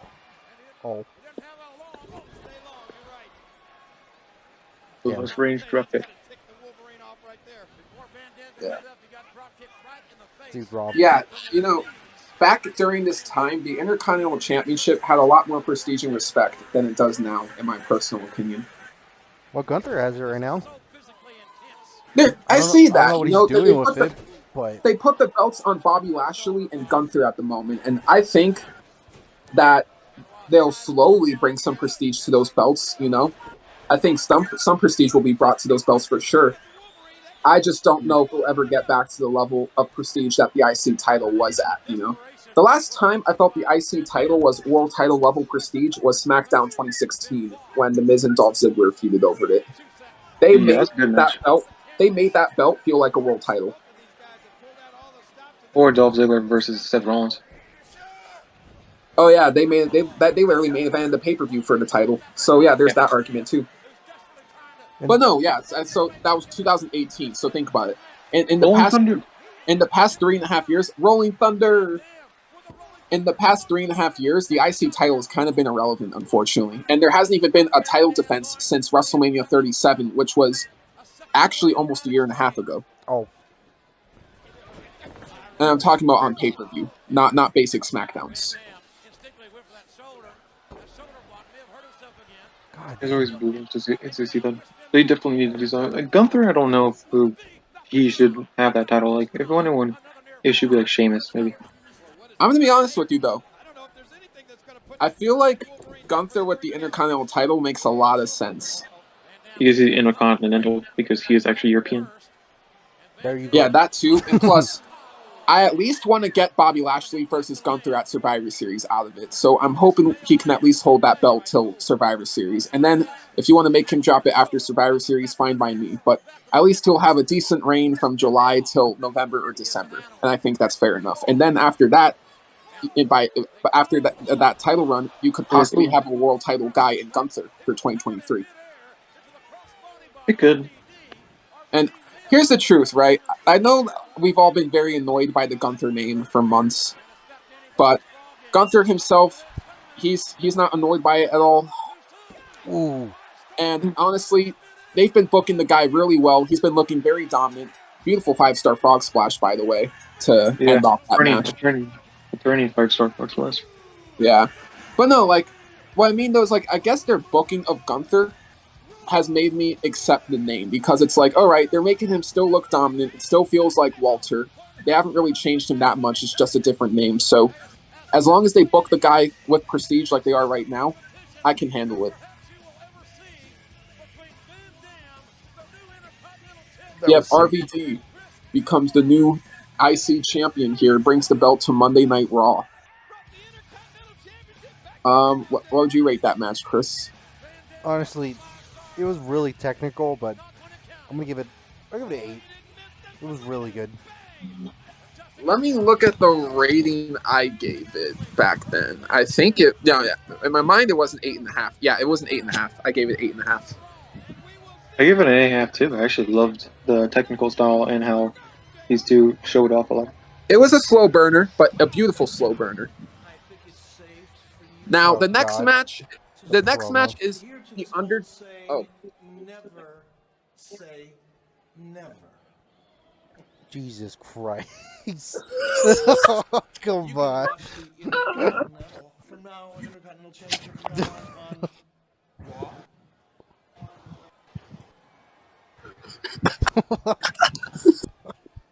I love these two interact. They're so good. I'm sorry, but it writes itself. It literally writes itself. You can laugh from Stephanie. nobody knew what that was about at the time, but it was revealed a few weeks later what it was about, and trust me, she got her revenge for losing the IC title. Oh, I can't wait for So, this Undertaker. I don't care about Test. well, no, Commercial. Undertaker versus Test. So here's the thing: I enjoyed every single match on this show, and honestly, even this one was decent as well. But believe it or not, this is actually my bathroom break match of the night by technicality. It was my lowest rated match out of 6.5. Oh well, whenever Vince's So commercial's over, we can continue. yeah, I still got a commercial. So basically, in my opinion, it's a pretty decent match. And the fact that the worst match of the show is that low of a rating for me shows how much I personally love this wrestling show. Yeah.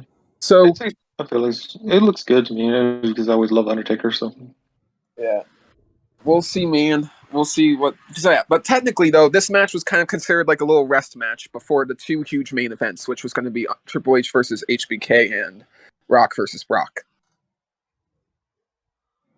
So yeah, this match. Let me see how long it is. It is a grand total of 8 minutes. Yeah, 8 minutes. Short match. Shorter than the opener. Yeah, it's the shortest match of the whole card, actually. Yeah. makes sense with Undertaker being dominant probably against Test. We'll have to see, Maine. They're both big wrestlers. What are you at, Berman? I'm done. An hour 21 minutes. I'm at the exact same, actually. All right, good. Which timer? What about you, Chris? I'm at 121. 121.21? No, 121.42. Oh. I'll go to, so 120. 121-21. Jeez. That's a pretty good sequence too. All right, Yeah. I count down. All right. That is. 1, 2, 3, go. I wonder who's Yep, gonna the win. American Badass version of the Undertaker right here as well. So this is not the Dead Man. Great version. So if you're questioning Chris, why the hell would there be a period in time where he wasn't the Dead Man? Well, by the time it hit 2000, the Attitude Era was still huge and all of that, and everyone was reinventing themselves except for Undertaker. So Undertaker wanted to challenge himself and do something different outside of the darkness and gimmicks and the Dead Man stuff. For a few years, he got experimental and was the American Badass. Of course, this didn't last forever, but it lasted for quite a bit. A good 3 years.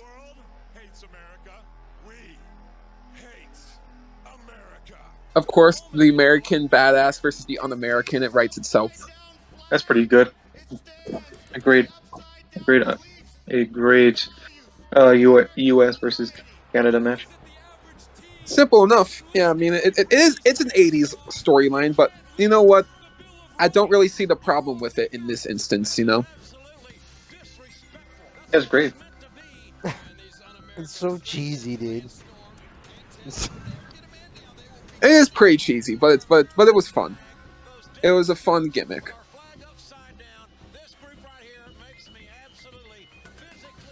I'm not gonna let these goddamn Canadians ruin my country.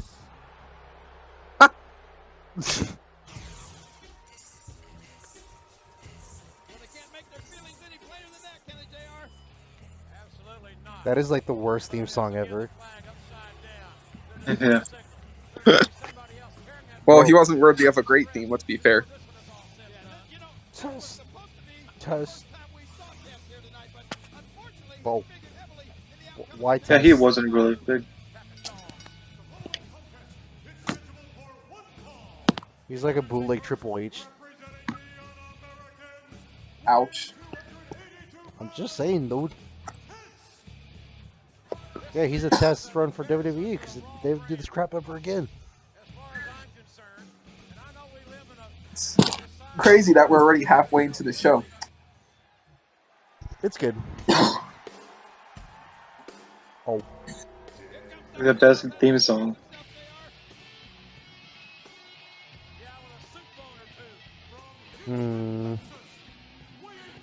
Maybe Bourbon. Maybe. Well, there's two versions. There's two versions of that song. That's one version's really good. That has a bit more talking. That has more like singing.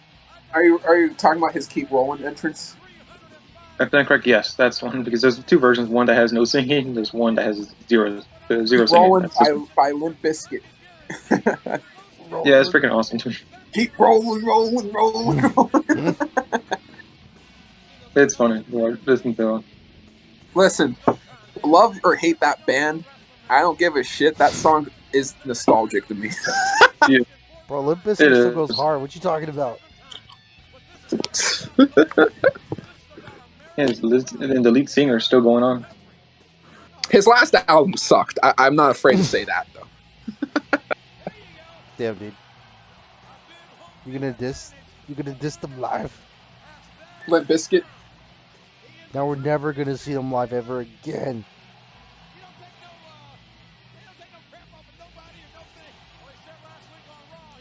To be fair, were we ever gonna pay for Fred Durst tickets in our lives? Sincerely. No. Yeah, that's what I thought. Yeah. It's fairly fair. Bro, what the fuck is fucking nips look like pizza rolls? I just thought I wanted to share that. I've always thought Cesaro's nipples look like pepperoni slices. It's Claudio, sir. It's Claudio. Oh yeah. Yeah, now it's Claudio. That's right. No, Tess's nipples look like Canadian bacon. Dude, it fits his character. Oh, because he's Canadian, right? Oh. It doesn't seem that bad of a match. It's It pretty just fast. started. Shut up.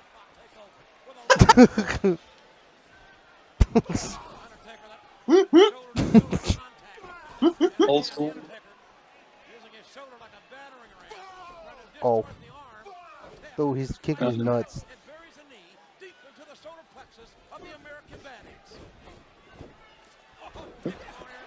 How would you feel if the Undertaker came back? I would love that shit. Dude, fucking Tess landed so hard on his head right there. Jesus. Yeah. I never realized that. Damn. And you gave the match a 6. You bastard. The fact that I'm able to However even you wanna pinpoint like new details after I've seen this show like 3 times or 4, I don't even know. It Going shows how for the like old school. very timeless Oh. show made. Oh, failed with this for the old school. So if the viewers don't know, The Undertaker would be Berman's favorite wrestler of all time. Yep. You see, that is a correct way of thinking. Daniel. What? What? My favorite of all time is Randy Orton. What's wrong with that? Oh, okay, never mind. You thought it was CM Punk? No, the other one. The Rock? No, the other one. Jeff Hardy? No, the other one. Rey Mysterio? No. Who Ric then? Flair. Yes. There. He's not one of my favorites. No, Roman Reigns. Oh, he is one of my favorites. But not top 5. He's top 10 though. No.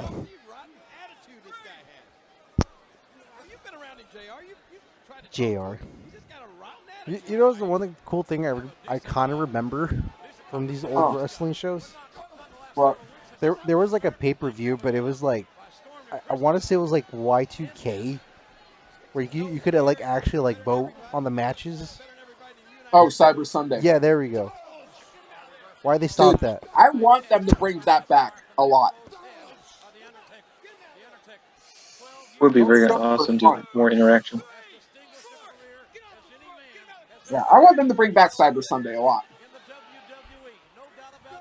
They could really do that with how they kind of losing a lot. They can bring something back very old school. Yeah, off topic though. This might just be one of my favorite videos we recorded, you know? Like, it doesn't even feel like we're really recording a video. No. Oh, we're just hanging out, pretty much. Yeah, basically. Watching classics.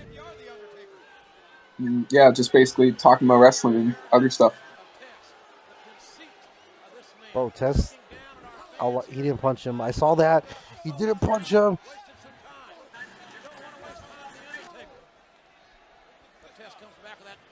Damn. Okay, now I can kind of see why this match is like a 5. I gave it a 6.5. I think it's pretty decent, but I don't think it's like that good. Not one of the best Undertaker matches. To be fair, it didn't really give Undertaker a big opponent to shine here, though, you know? Not really, but it's technically the same size opponent, really, with more or less. Yeah, true. But to tell you the truth, I think Taker's best matches are with guys who are smaller than him. Yeah, definitely. There's a lot of them. Shawn Michaels being my favorite opponent of his. There's Undertaker versus Rey Mysterio. Undertaker versus Randy Orton is another good one. Undertaker versus Roman, sometimes. He actually fought Roman Taker Reigns. and Triple H. Yeah, he actually did fight against Roman Reigns. Was it actually good? I thought it was. Not that bad. People hate There's it, but I thought it was good. Yeah, there was a few botches that happened in that match, but it was still good. I actually It liked was the match. just Taker was past his prime and he couldn't move the way he used to, so it was kind of sad to watch. But that was kind of the story of it, you know. Taker was past his prime and he was just getting beat up by in his prime or near his prime Roman Reigns. He's kind of like a Goldberg a little bit, but he was like really moveset wise. He kind of messed it up. He messed up the moves. Oh, okay, that was cool. The DDT. DET. Great DDT. Taker has some dope DETs. Yeah. And the most interesting thing is that this era. Oh wait, he's going to old school. The most impressive thing for him, like Lance Archer does this, but like the most original person who did this. Was Taker, yeah. But a good interesting fact that for Undertaker, his finisher was not really a tombstone very often when he was the American Badass. It was It was the the last ride. yeah, it was the lift up power bomb more or less. He didn't use the tombstone as a finish really. Alright, test. Alright, test. Oh, okay, never mind. No, The it is. choke slam is over. It's over. Oh.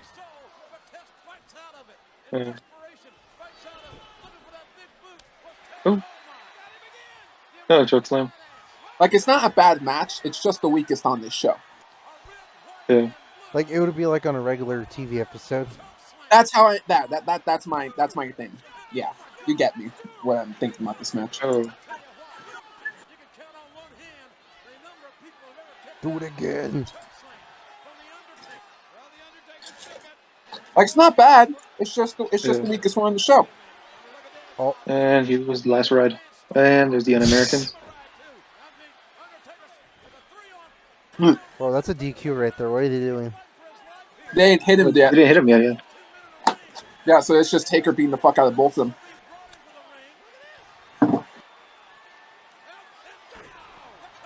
Good night, Lance Storm. Another choke slam. Good night, Christian. Ooh, big boot to the face. Big boot. The same way one match finished early on in the night. That is his signature, really. His finisher is like a TKO.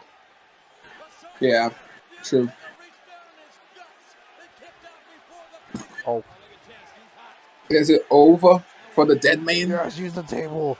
Cheat. Oh. Gotta go cheat. Oh. That's so un-American. Just gonna boot him in the face, probably. Oh. There it is. Alright, that was cool. It's over. Tombstone. God, Tombstone. I love Jim Ross's commentary. It's so fucking good. Peak Jim Ross over here, yeah. American Badass. That was an amazing. No, I'm just kidding.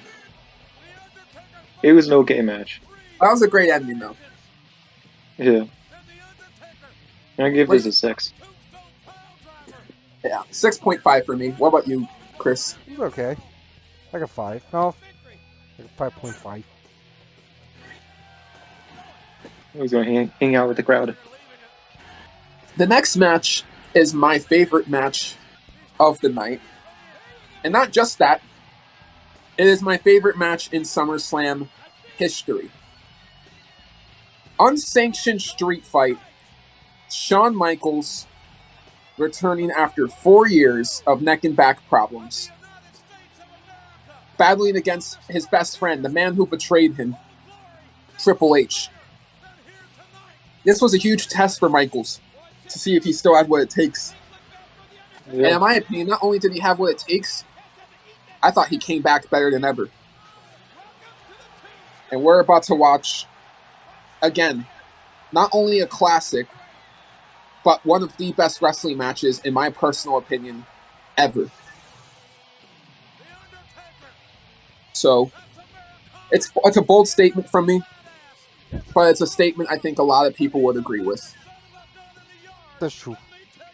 It was great. Yeah, fine match though. You know, this match is harmless. It's that's all I could say. It's harmless. It's just filler. It does the job. Yeah, it was to calm down the crowd before they have their 2 huge matches. It works.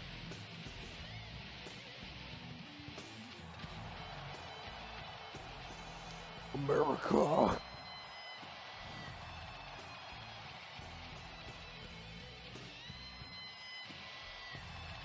Damn. Look at those old ass cameras. It's nuts. Freaking bike. Yeah, America. And that is a non-sanctioned fight between two men who are at one time best friends, Shawn Michaels and Triple H. Well, The best. The best in the world. there are a lot of fans out there that are watching this right now that probably have never even seen Shawn Michaels perform, but they're going to see it tonight, and it's going to be something they'll never forget. Damn. Shawn Michaels last wrestled. They definitely don't look like that anymore. If you can believe that. He left the game due to a broken back, but this is about pride and passion, about evilness. It's really insane It's going to be a fight. to watch this show back, you know? Holy shit, that's when I was born.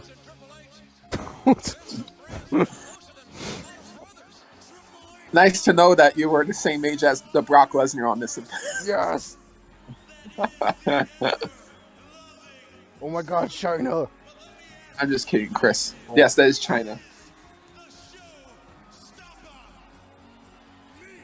Bro, he ate a banana.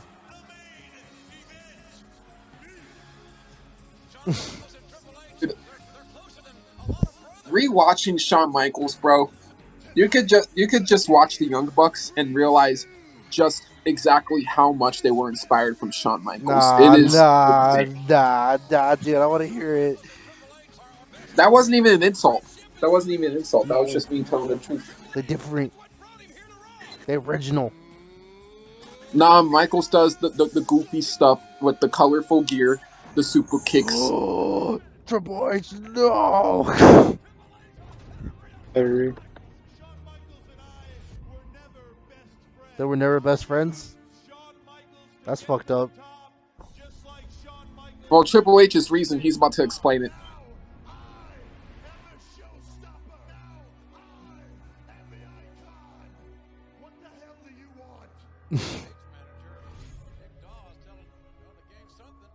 Well, feuds like this is what, in my personal opinion, makes Triple H the best villain in wrestling history. what? What? The only thing I know for sure is that the guy jumped me from behind. John, I swear to you, and I swear in front of all these people, I'm gonna swear to you, and I swear in front of all these people, I'm gonna find out. Wait, don't tell me. It was Triple H who did it. Oh my god! How did he do that? No, how did he actually do that?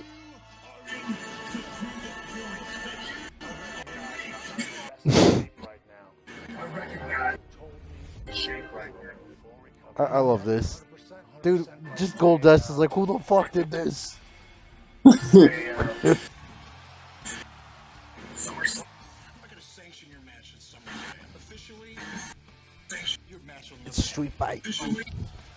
And the song in this promo is the theme song of this show as well.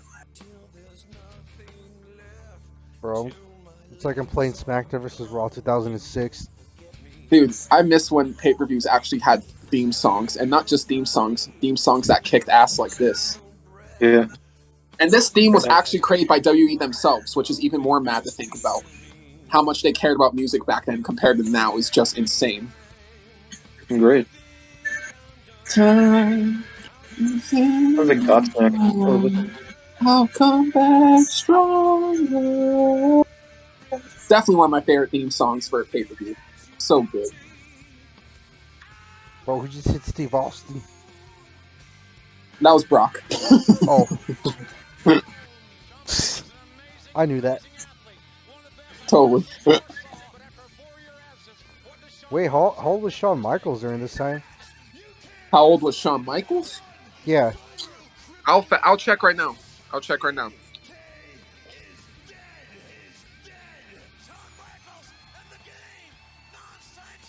He was 37. No shit. That's crazy. Yeah. A lot of people were like, oh, he's past his prime. He's too old to come back and do this. But no one knew he was about to have a run better than his younger self. It's inspiring, really. And it really is one of the reasons why Shawn Michaels is a top 5 wrestler of all time to me. God, this theme is Commercial. so good. Oh, crap. Yeah, I Oh, got yeah. I got an ad too, but Yeah. damn, dude, Effing great. there's never I can watch this match 100 times in my life. I am never gonna not get excited to rewatch it. Matches like this is what made me love this shit. Love wrestling. I am so fucking pumped for this match, man. Bro, Great. I'm so Definitely the tired. main reason. Tired Definitely of the main Austin. reason to watch this show. But what are you saying, Chris? No, I like the show so far. But then I was scrolling on Twitter, and then I had to see Austin Theory ruin the mood again. Bro, get off your phone, man. We're watching the classics. I'm on my phone Alright. because Austin Theory's being stupid. Well, let Austin Theory be Austin Theory. He's talking shit Commercial's done about for me. real. Okay. Well, fuck the modern people. Right now we're watching the legends. Alright, what time? 141.17. I would say. 41:07. Yes. 141.17. Alright. I'll give a I am countdown. there. I'm ready. 3, 2, 1, go. Alright, I'm gonna turn a light on. Now it's actually dark out here. Great music.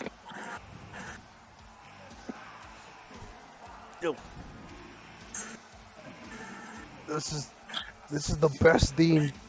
You fucking can't tell me otherwise. Yes. I'm just a sexy boy. I'm just a mortal.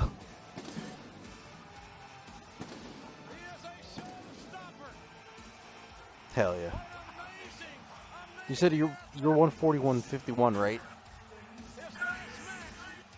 141. Yeah, I think it's 51. I think. Okay. No, I just want to make sure because right now I'm at 142.03. That's playing. Mine's like 142.15. Okay, so I'm like 5 seconds behind. It's fine. He's ripped. You see that?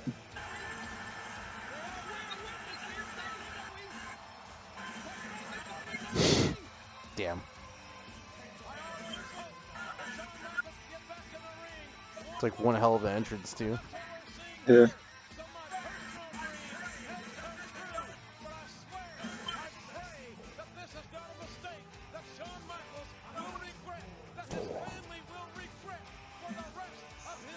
Oh, I like his outfit.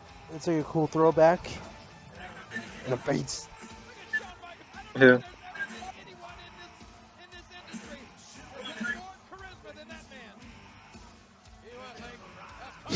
I do love when people who are wrestling like pretty much come with just clothes on. It's like regular clothes on, just no wrestling gear.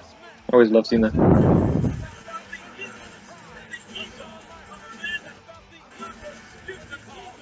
Damn, we got Shukri. Triple H. It's time to play the game.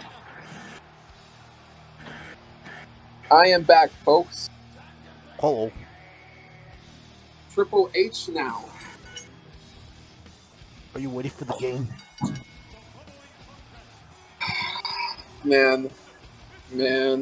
I'm just gonna say my rating before it even starts because it's obvious as fuck. Yeah, this is a certified hood 10, my friends. Yeah. That's fair. I don't even have to say anything else. If anyone gives this less than a 10, I don't understand. I don't. This is a classic. 100%. It's a great match. Oh, yeah. I agree, man. 100%. One of the best matches that these two ever had. The best Yeah. theme song too. Honestly, yeah. These two have had so many amazing matches. You know, they've had the Hell in a Cell. They've had the 3 Stages of Hell. They had the Last Man Standing. They had matches involving Benoit.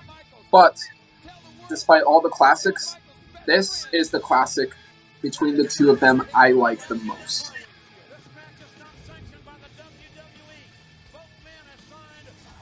Damn, man. This is crazy to watch this back, It's man. literally so good. if someone told me like this is their favorite match of all time, I would genuinely understand. Like, this is perfection from the entrances already. You get you get the understanding that this is a huge deal. You understand it just based off the promo package and the entrances. It's the master of the super kicks. This could have main evented, but I think for marketing standpoints, Rock and Brock going on last made the most sense. You know, That's true.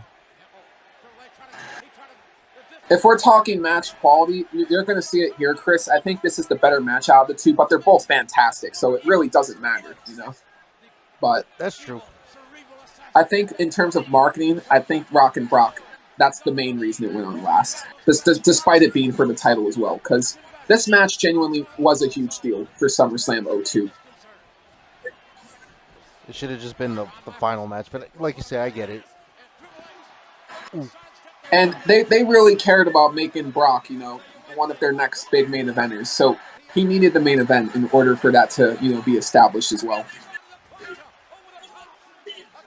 So that was the other big reason. And as for The Rock, it was basically near the end of his time with WWE before he went on his 7-year Hollywood streak. Was it a short run with The Rock? The Rock was only a full-time wrestler for 5 years. Crazy. And he became I believe, if I get the number right, yeah, his full-time run was from Survivor Series 1996 to WrestleMania 17, which was in April 2001. So that's actually only 4.5 years. But in those 4.5 years, he won, if I get the number correct, 6 or 7 world titles in just those 4 years. He won more world titles than, yeah. But here's the thing, like, he kind of had a John Cena kind of, transition into part-time work, because Cena would still appear a lot after his full-time work was done. And The Rock did too. But, like, you would see The Rock slowly appear less and less over time, you know? Like, he would just fizzle out. He came back. The Rock came back after WrestleMania 17 for a little bit to help out during the Alliance stuff, and he won 2 more world titles during that world time he was around. And he stuck around till WrestleMania 18, where he fought against Hulk Hogan. And I actually saw that match. He left for a little bit after Rock and Hogan, and then he returned for the summer of 2002. And because of the whole Steve Austin and Brock drama, they gave the belt to The Rock when they were originally going to give it to Stone Cold. So that's how he won yet another world title. So yeah, that's how we got to here. The Rock as a 9-time world champion by this point.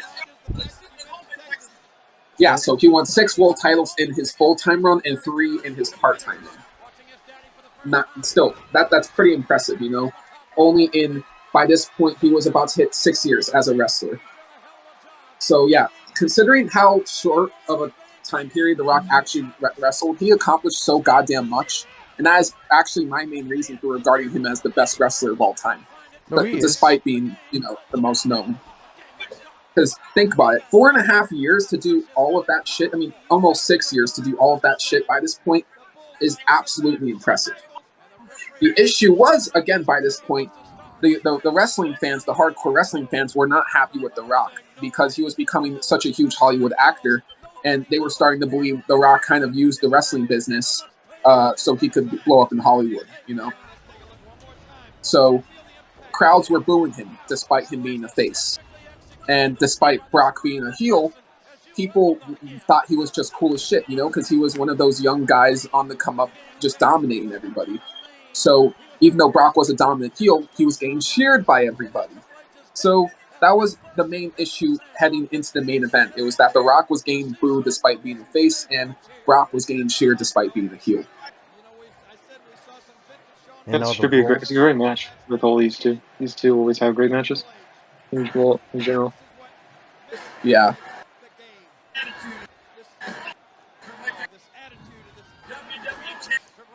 Jeez.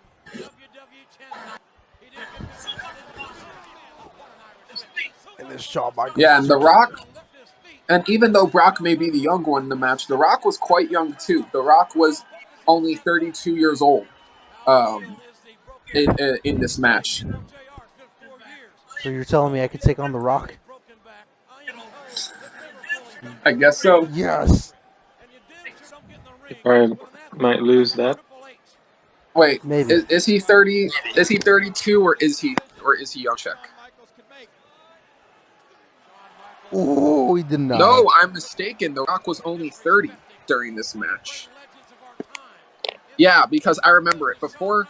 Randy Orton was the youngest world champion. I remember Brock and Rock both had their times on top before Orton broke their records.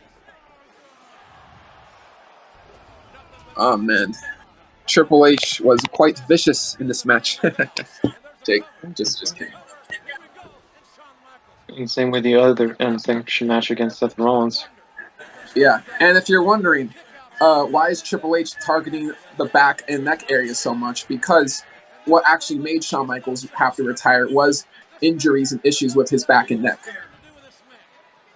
So it makes all the damage done to his back and neck feel even more intense, you know?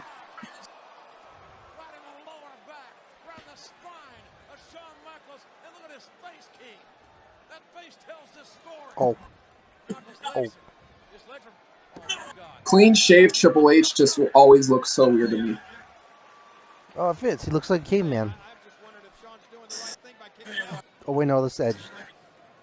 Edge is caveman. I guess so, man.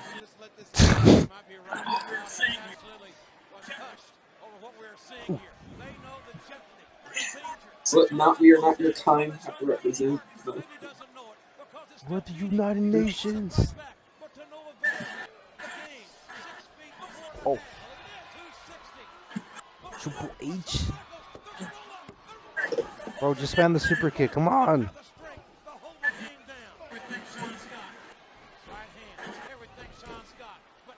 I'm honestly surprised the Young Bucks haven't done anything to make fun of him, or if Tony Khan would allow it. It'd be so perfect. You know, Shawn Michaels has taken shots at the Young Bucks before, so that's funny. Oh. Well, he didn't really insult them. DDT. All he said that he doesn't like how his super kick is now the modern day DDT. That's all he really said, though. Nothing specifically. But he does that. He does a super kick better than anyone. Whoa. That too. Yeah, that's the thing everyone said. Oh, Shawn Michaels doesn't do a super kick. He does the sweet chin music. And technically, did he not originate the finisher? Oh my god. Michaels? Yeah, did he not technically just originate that super kick? I think he was the first person to ever do the super kick. I might be wrong. Because I can't remember anyone else who did the super kick. Yeah, that was probably a huge reason he made it his finisher too. Because nobody else really had the super kick as a finisher, or a move, or a basic move even back then. Now it's just used by everybody. Especially but there's only one super kick master. Yeah, exactly. That is the truth. It's kind of why seeing so many super kicks annoy me, you know? I get it, you know, super kicks are really cool and flashy, but you're literally getting kicked in the face, dude. I don't like seeing how that gets, used as such a basic move and how people can get up 10 seconds after they get hit by it. That's just my personal opinion. Something I feel like is that some people can deliver a super kick very, very differently than anyone else. Some people jump doing the super kick. Some people stand doing super kicks. Some people like a kid who does kind of like a drop kick super kick in close to a really good super kick. So there's a lot of people who do different versions of it. I'm trying to think of somebody who has an amazing super kick today, but I don't know.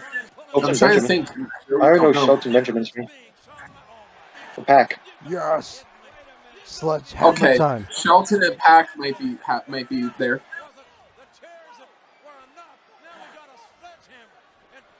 So get that stupid ref out of here.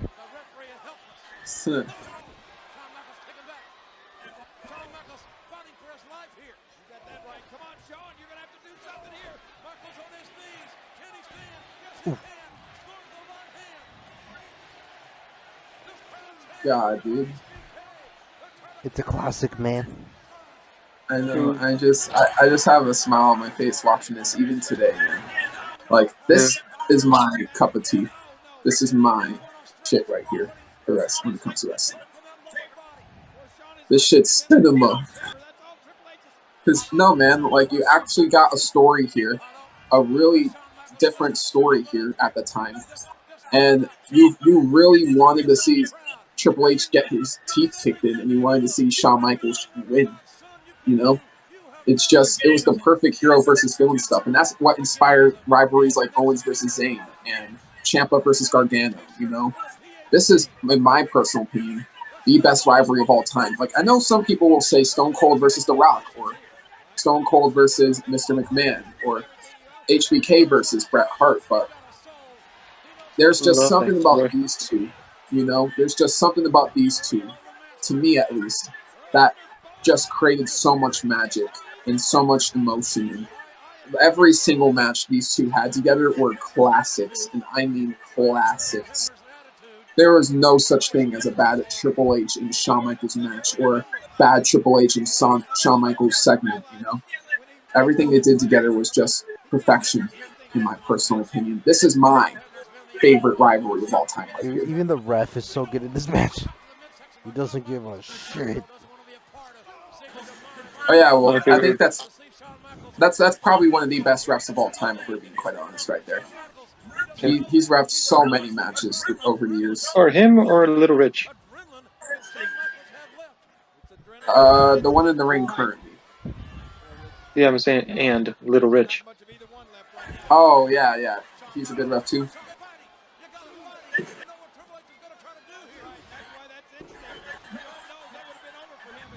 Uh-oh, Triple H in the ground. Dude, look at all those HBK signs, man. Oh my gosh. Hold on. Sorry, guys. I am recording this off my phone, so that's why my fingers may be in front of the camera a lot. Ooh. Tailbone. Chair shot to the lower spine area. Triple H, no, that's your friend.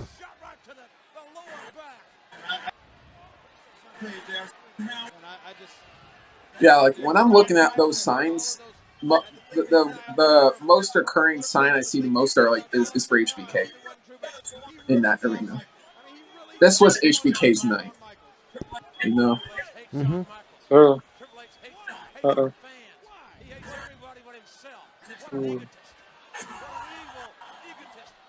Oh.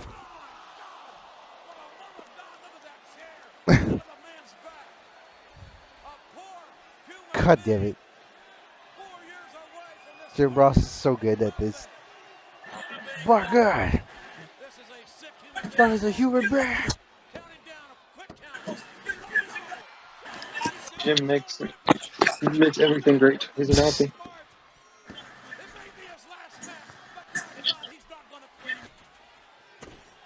Oh my God. This is like, no, Shawn Michaels, go back to retirement.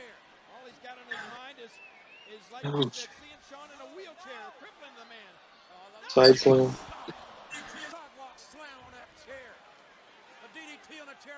Can I pin you, please?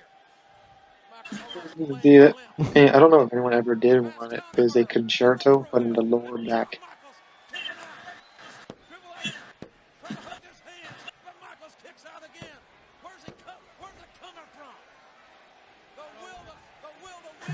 It's just like, man. Everyone cheering. This is the pedigree. Who are you rooting for here, friend? Mr. Shawn Michaels. Actually, now I'm rooting for the ref. Well, he's done that. He doesn't need to give us anymore. He gave us for about 15 years of his life. Oh, Tonight's enough's enough. I'll tell you what. You know what I think? I think that Triple H somehow still feels like he's living in the shadow or under the cloud of the Shawn pedigree Michaels. to the chair. Shawn Michaels has accomplished in this business. There he is. Almighty. You can see it. Low blow. I love Jarrett. I love the King. His laugh after. And the thing is, we all just cared so much for Shawn Michaels winning. Nobody gave a shit about him doing a low blow. That's the beauty about about that. He was everybody cared about Shawn Michaels so much that we all let him get away with those things. In these types of rivalries, Not many faces more or could less, do that. Not many faces yeah. have the ability to do that. Well, Seth can when he was doing when he was face, he used the low blow sometimes against Brock Lesnar. Who? Brock Lesnar, Seth Rollins. Seth Oh, Rollins was a Seth face, and Rollins. Yeah, he's a he was low able blow. to pull. He was able to pull that off. He was able to do low blows Whoa. and kind of get away with it because Brock was just such a huge threat that you kind of had to do things like that to even slightly have a chance against him. Yeah, So yeah, I understood that. I understood that. That was more of a story thing. Everybody was low blowing him around that time because literally that was one of the only ways you could have gotten an opening on him out of that whole Suplex City spree. it's great. Now Triple H is bleeding a lot. The switching music, man. That's how you could tell those chair shots back then were insane because they instantly bled from them.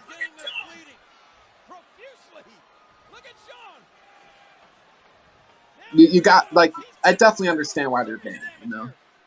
It's just, but whenever it does happen, it looks great and it's definitely gnarly. Yeah, there's a kick up. Dude, that just puts a smile on my face.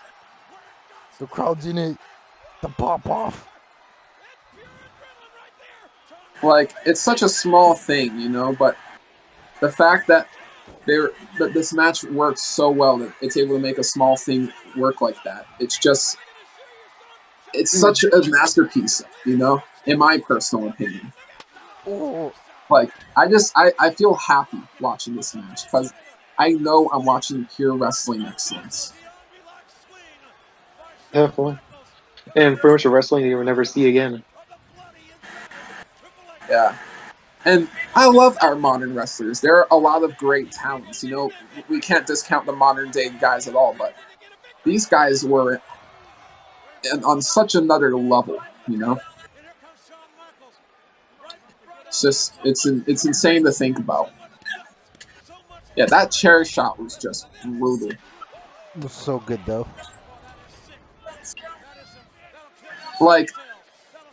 And another reason why I love this match so much is because it feels as much like a fight as it does a wrestling match. If not, Yeah. it feels more like a fight than a wrestling match. More like a street fight, really. And I think that's why a lot of people love the Attitude Era so much, is because a lot of the big matches back then were kind of like this. There was a lot of fighting on the outside of the ring, a lot of brutality, a lot of brawling. This is kind of what the Attitude Era was like for the most part, Well, maybe it might make a comeback soon. I highly doubt the TV14 will make a difference, but you never know, man. Yeah, you really never know. Maybe it will, maybe it won't. I What? feel like Just all the take- TV14 rating does, I feel like it's just going to give them a bit of leverage on things to say. And I think they'll use blood maybe a few times a year when they really need it in a match. Like Roman Brock at F-bomb. SummerSlam, I could see them using blood to make it more exciting for people. Yeah, and put more F-bombs in there. Yeah, they're probably going to have a bit more cursing for guys like Roman Reigns, Pat McAfee, Edge. Like the main event guys, I think are going to get that leeway. I don't think the mid card guys are going to get that kind of leeway. I think they're going to be kind of picky with how they utilize this rating. Well, we gotta watch and see now. Dude, does that mean Attitude Cena could come back now? Dude, Ruthless Aggression era Cena was something else in promos. Bro, They really could Thugonomics. if they wanted to. Like, I was watching some promos he did back in 05 and 06. He was really funny. He was really funny. I always saw a lot of the things Cena did with his, face character as corny, but during the Ruthless Aggression era, it definitely wasn't as corny. There was a lot of funny things he did in that Ruthless Aggression era. It was really when it got to the PG era and he had a different colored shirt every 6 months and stuff, I was getting sick of him. I will never get tired of Cena. He's the GOAT. But and then by the time he had that phenomenal U.S. title reign, probably in my opinion one of the best U.S. title reigns of all time in 2015. Personally, that made me gain a lot of respect for him. And then you had killer feuds with AJ Styles, Kevin Owens, all this other stuff. The Kevin Owens one was during the U.S. title reign. So yeah, man, it just made me gain a lot of respect for Cena as an overall athlete. It made me start to realize just how good he actually is inside the ring, despite all the basicness. Is he the greatest wrestler to ever do it? In my opinion, no. But was he a great wrestler? Yeah. You know what? He is. Yes, he is. Oof. Nice Jesus counter. Christ. Triple H's face, dude. Yeah, bleeding like a stuffed pig. Use the power of the boots. Yeah, the dude is almost passing out because of all the blood he's losing, man. It's Shawn, you gotta get up. You gotta take advantage of this. And Shawn Michaels, we may have seen Shawn Michaels' best. fuck, man. This is literally in my opinion, again, ladies and gentlemen, the best SummerSlam match of all time. It's too good, man. Just there isn't a single mistake done in this match. Maybe you can argue some of the moves are a bit basic and whatnot, but nah, man. They're just telling a story. They're letting it all flow naturally. And they're doing moves that they know they won't, overperform or botch by any means, It's perfection. It's pure wrestling. Pure brutal spots. Pure storytelling.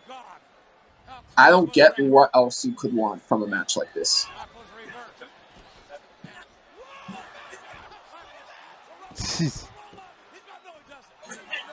Jesus. The V Reverse it. God, dude, so good. So good. Crazy thing is that there's still quite a bit of time in this match. They're still going at it, And too. there's a main event. It's not even a main event. Exactly, dude. It's crazy. Crazy. Again, it's what makes me think, should have this been last? It's a really good question. I think we'll have this debate after the match. For sure. So far, part of me's thinking this maybe should have been the main event the more and more I'm watching it. I love that spot so much. It's a great and simple spot. Yeah. See, like, you can make simplicity really work, That's something I feel like a lot of wrestlers today don't really take into account. That's why people love MJF so much, because if you think about his character and some of his wrestling matches and moveset, it's all kind of simple, but it's the fact that he plays the simplicity to such perfection. It makes people respect him so much. And again, that's why I consider MJF one of the best wrestlers today.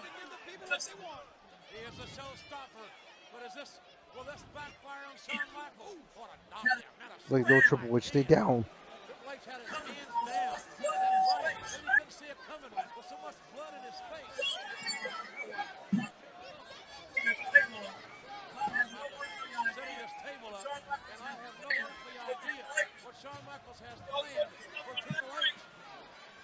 all sorts of stuff under that ring. The fire extinguisher, sir. Is that a fire extinguisher?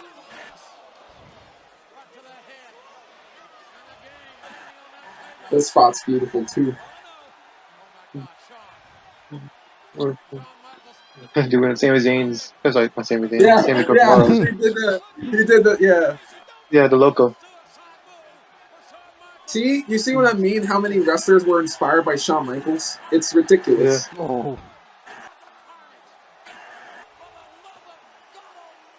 No one will ever be Shawn Michaels, though.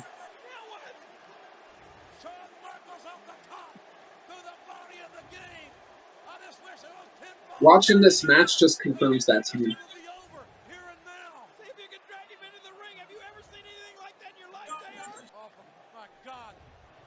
The brutality.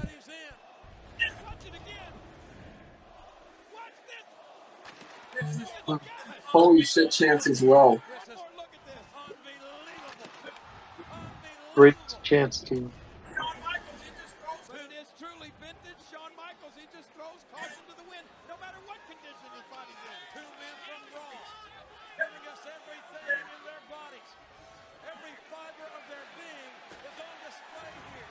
And Michaels now bringing that ladder back in. The game. It's so much fun, dude. He may have internal injuries. Yeah, funny is Shawn Michaels' hair. Shawn Michaels has said this is the one night only. He's doing it one more time. And by God, he's going to leave us. The ladder spot, dude. What's something that we will never, ever forget him. Michaels on top of that 10-foot ladder. The referee is begging him not to do it.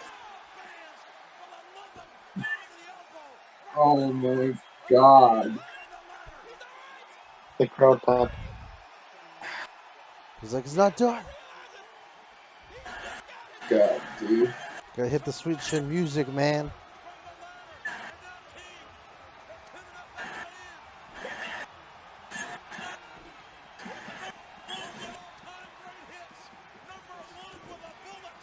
This match, it feels like I'm watching it for the first time again. It's that incredible. That is. Ah. Every no counter. Three.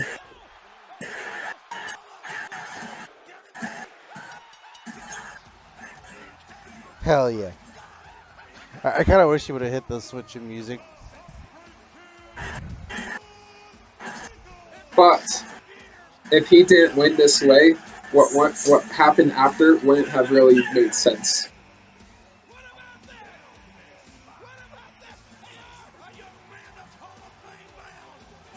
There it is. No. Cerebral. The What a cerebral. sore loser.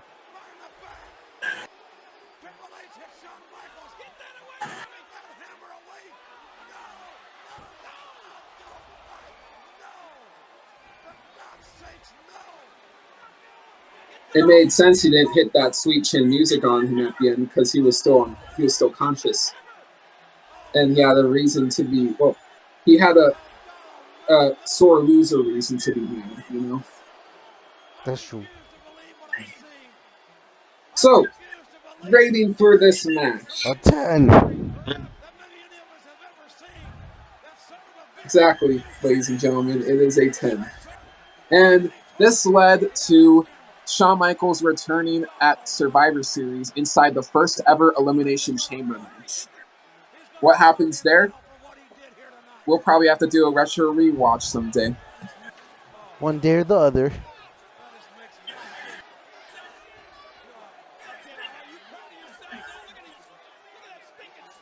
And now it's main event time, guys. This match felt like a main event, really. Right? Like, it could have just ended right here and it would have been perfectly fine. Yeah, just And you left the have main Triple event H with this just- match. You have Triple H just walking off, laughing what he just did to his former best friend. Like, this is one of the key moments right here that made me realize Triple H is the best wrestling villain ever. Like, you just want to sock this dude in the fucking face after Yeah. he just did that, you know? And the fact that he felt zero sympathy, zero remorse for, you know, possibly trying to end his career right here. It's just, you can't get like this anymore. You really can't. It's simple shit, but the simple shit, it's how you play it, you know? See this one more time. Game, they just try to block the sweet chin music. But what a counter for the Pedigree King. What a counter. Like, when you think about some of the things that happen in American Psycho, some of it may come off as simplicity, but it's the way that simplicity is taken that, you know, wows a certain audience and, you know, gains the love and respect from a certain audience as well. That's kind of how I see, you know, this kind of stuff. You know, it's a form of art. Yeah, definitely it is. It's a great Yeah, way and you have to. Michaels getting stretchered out here. You don't have anyone's music playing. You have the crowd cheering him on after he just put on one of his best performances ever. Like, it feels like it's cinema, but wrestling. It's good though. Like, you want to know what happens next. Like, you know, you really do. That's what that match does to people. After seeing a match like that, that will immediately make someone like me go, "Oh God, I gotta watch Raw tomorrow." You know? Yeah. When do you ever get that feeling anymore? When it comes to No. this product, exactly. Only like WrestleMania, really. Yeah, maybe. Like the Raw after Manias are fun, but yeah. Oh, this segment's ridiculous. So I'm just gonna shut my mouth. First of all, I'm very proud to say that this is the first pay-per-view that I've announced in this very arena since WrestleMania 2. Thank you. Well, so what? What is he doing? It's a little something called commitment. And just so you know, Major League Baseball may be going on strike, but you WWE fans will always have the thing. Was this called for? What is he doing? That would be Trish Stratus. Yeah. His face. Oh, baby. It's Trish. That's a great thing from freaking Jim Ross. Someone stole his hair. This is just kind of like a funny and dumb segment, as you guys are seeing. Well, every pay-per-view needs to have some type of comedic aspect. Look at the look on that idiot's face. I agree. How dare you come into my ring? The fact that he has this like cinematic announcer voice just makes this all funnier to me. 2 weeks ago, you slapped me in the face. Last week, you pushed me into a pool of mud. Now, just because you're in an arena of Long Island skanks doesn't give you the right to think that you're hot stuff and interrupt me. I know, and Howard, I've been feeling really bad about the things I did to you. And you know, I hope you'll accept my apology.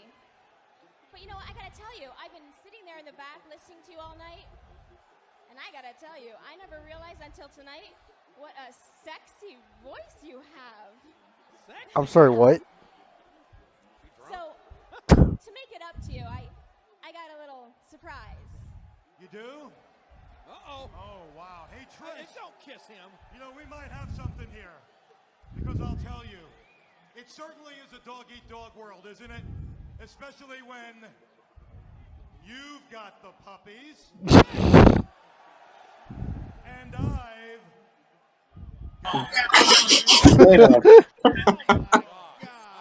So dumb. Yes, you do, Howie. But you know what? Let's go slow. How about we start off with a little hug, or maybe a big hug, Howie. It's fine with me. A big hug. Oh, Get friend zone. what is Trish? Wow. Now he's getting to feel Trish, the I puppies. must tell you something. That certainly is a pleasant surprise to me, what's going on here. Yeah. Well, next I was thinking, actually, Howard, the real surprise is Lillian Garcia. Lillian Garcia? Oh, there's Lillian. Lillian Garcia. Oh, Howard. Good. Howard was probably feeling a little funny down there. Tell his pants it's not polite to point, but I think Trish just took care of that. Along with Lillian. I don't know what happened. That was so stupid. Yeah, but it's pretty funny. That's where you're never gonna hear again. That You type got of the intervention. puppies, and I got my wiener.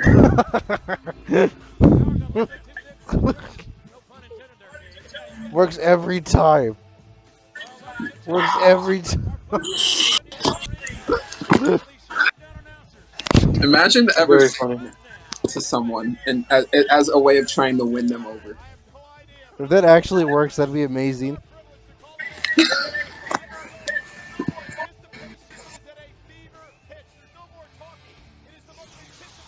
It's pretty bad. I remember WWE had fear to saying titties, so they always called boobs puppies, basically. It just made things so much more stupid. Here we go, main event time, folks. Yeah. The promo video. Yep. Only 5 months into his career, and he's getting this title shot. The main event of SummerSlam. Yeah, he won the King of the Ring tournament in 2002. Finals match against RVD right here to get the right to compete at SummerSlam. And this spot was originally going to be Stone Cold. But again, Stone Cold refused to do the job. Oh.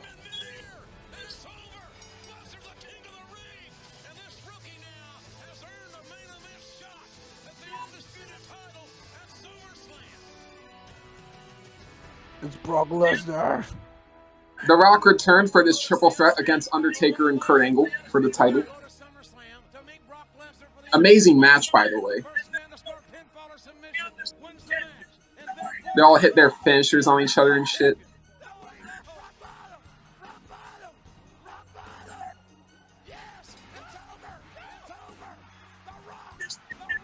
Yep, 9-time champion by this point.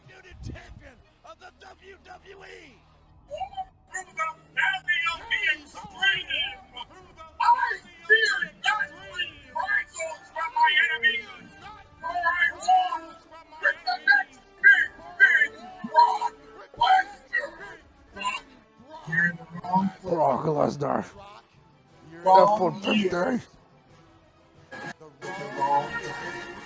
The blood of Hulkamania is in my hands. Yeah, he killed the Hardy Boys, RVD, and Hulkamania in a 5-month span. I love that match with Hulk and Brock Lesnar. That was so good. What, you saw Hulk and Brock? Yeah. Or Hulk and Rock? Hulk and Brock and Hulk and Rock. Oh, both matches. Interesting. All I care about being all I care about is being The Rock was thin as hell back at this time, man. Man, crazy. Before his acting, well, he was acting at this time, but before his, like, I need to look like a superhero kind of days in the acting world. all I care about is being the absolute best. And commercial. And commercial as well. Relapsing forms of MS. There's a lot to deal with. Damn, Well, I love MS. That's my favorite match. Other things Yeah, I agree. symptoms and at-home treatment that may help you put Dude. these arm challenges in their place. Symptom improvements. You know, rewatching this kind of makes me realize maybe SummerSlam should go back to 3 hours. It depends how good the matches are. It really depends. Well, no, because, like, think about it, right? We're getting like a 4-hour SummerSlam every year, but let's be real. There's always those few matches every year that don't matter. Like last year, you had Bliss versus Eva Marie. That really have to be on the card for SummerSlam. The most common side effects are upper respiratory tract infection and injection reactions. My ad's almost done, by the way. Treatment with Cool. dramatic results. Ask your doctor about Kesimpta today. All right, time I am at 2:24:03. Which one I was got it? 02. So there we go. 2:24:03. 2:24:03. Okay.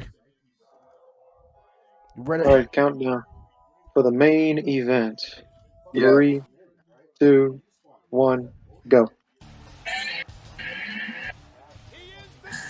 The best theme song. Another thing I want to point out: if you're wondering why there's so many like flashing lights in like the matches and stuff, it's because back then they used to have flashing cameras back in the day, so they could do a lot of like one-take camera shots and stuff in the middle of matches and stuff. And as you see in like documentaries and stuff, a lot of those one-take shots are used.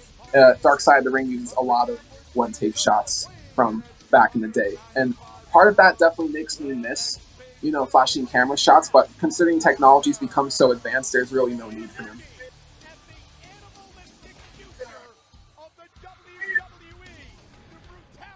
God, I hope Brock doesn't You don't lose even this The fact see that. SummerSlam. that he's that tall and he was able to jump over the top rope like that is insane. Yeah, he doesn't do that anymore. He just jumps up into the jumps up on the ring apron. To be fair for him, though, he is now a 45-year-old Brock, and this was a 25-year-old Brock. Yeah. What the The thing is, fuck? Paul Heyman. Paul Heyman's skinnier. He's like fat, like a fat pudgy dude right now. He still has a bit fat to him, but yeah, as you guys hear it, the crowd is giving The Rock a 50-50 reaction. There's a lot of cheering, but a lot of booing. So here he is mocking Brock.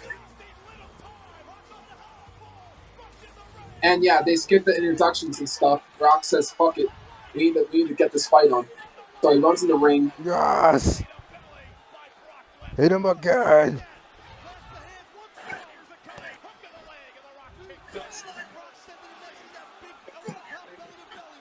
Dude, Brock does not need to lose this SummerSlam. I'm gonna be pissed off if he does. So you don't even remember who wins the match? No. Oh, okay, then this might feel new to you in a way. No, I meant because I thought you said you already saw this match. No, I meant for like the SummerSlam coming up this year.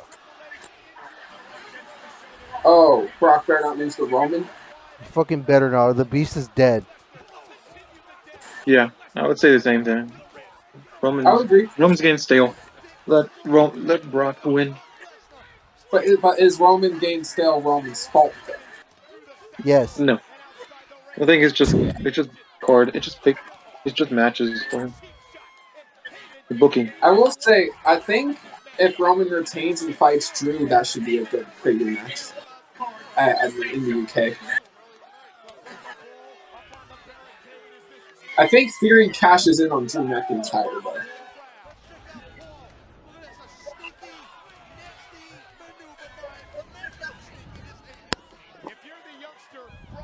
And you don't even see that anymore from Paul Heyman. He doesn't even like hit Get anyone. involved in the matches like that, yeah.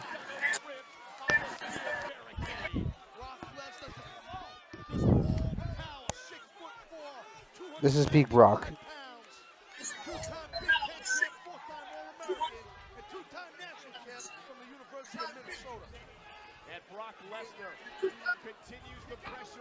Yeah, as commentary's mentioning right now, Brock was actually an amateur wrestler before going to WWE.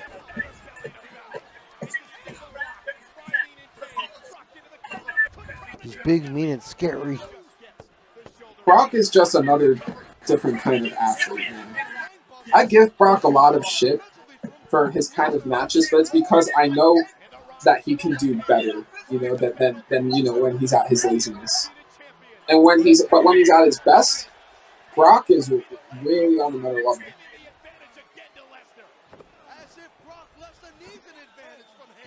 It's so funny seeing how much Heyman's getting involved in this match too. Yeah, you don't see that very often whatsoever. Yeah. And to be fair, it's The Rock, you know, the greatest of all time, so it makes sense.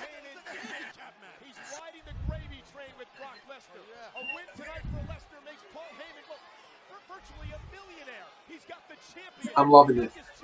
I'm loving it.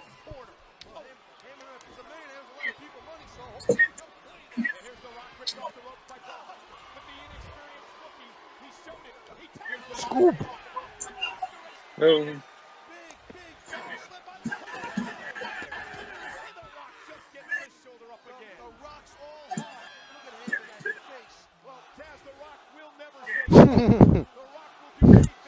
Fucking crowd, dude.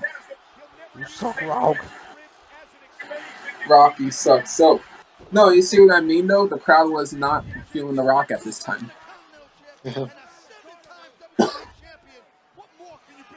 This is like the time when we went to see SummerSlam and everyone was booing John Cena. I'm like, no, freak you guys. I was John Cena.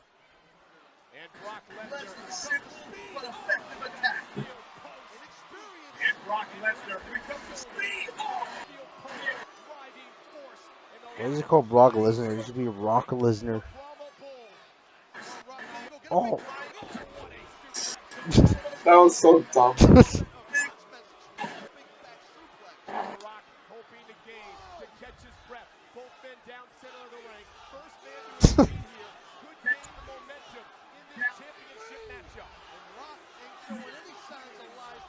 This crowd. This crowd wants Brock to win. One thing you can learn about New York is that they love cheering for the bad guys and booing the good guys as well. So that's probably another good reason why Brock was getting cheered and Rock was getting booed. And that's another thing right there. He kicked up. You don't see Brock Lesnar whatsoever ever kick up. Again, man, he was just a different kind of animal when he was in his 20s.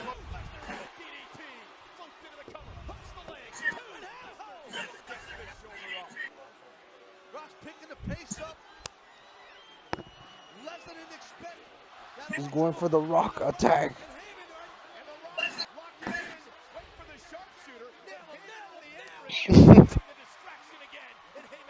Damn.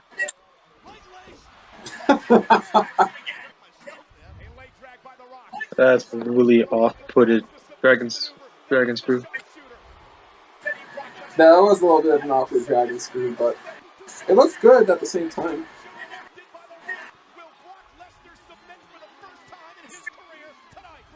Alright, this is one thing I'll say. I love The Rock, right? But if there is one flaw he had as a wrestler, it was his sharpshooter. For the love of God, what in the flying fuck is that? Sticking a shit. Yeah, that was not good. That was not good. He was not even standing on his back. You need to Rock's stand back on his is back. literally straight. It's completely straight.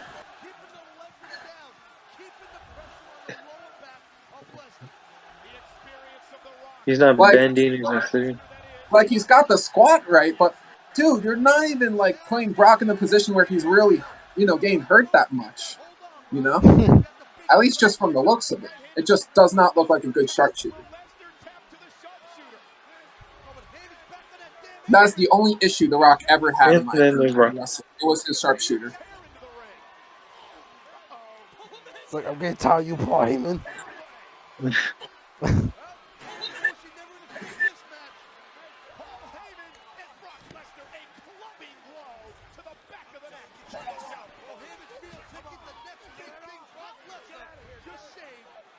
Use the chair. Chair. So, no, this is one of the reasons why The Rock is the greatest of all time, though. You're about to see it.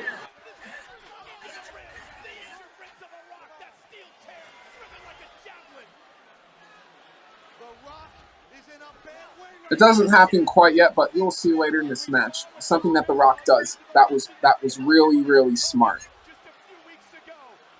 I thought it was about to happen there, but I think it happens later.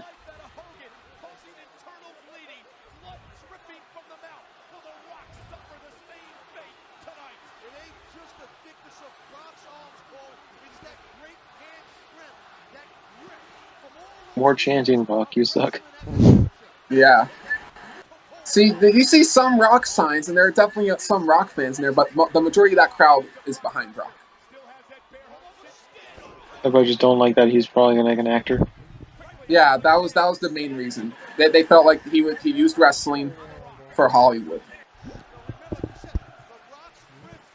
Which, if you know from his family history and know about The Rock, you just know that's not true.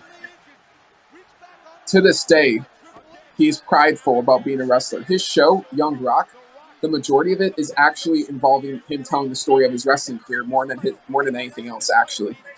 Yeah.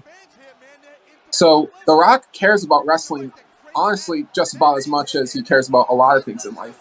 So to deny The Rock's passion at around this time was just ridiculous, but it was just a thing that happened, you know. That's true. The Rock's dead.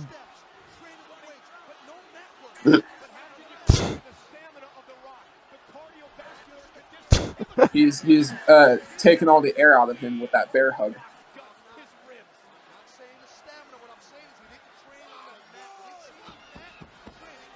3 drops and it's over. That's the one thing about wrestling today I don't really like. Now it's just 1 drop and it's over. Yeah. Or just a touch. They just touch the arm, see if it's limp. I think it was more interesting back when it was 3, you know? There was more drama. Like right here, like you got that pop right there, you know?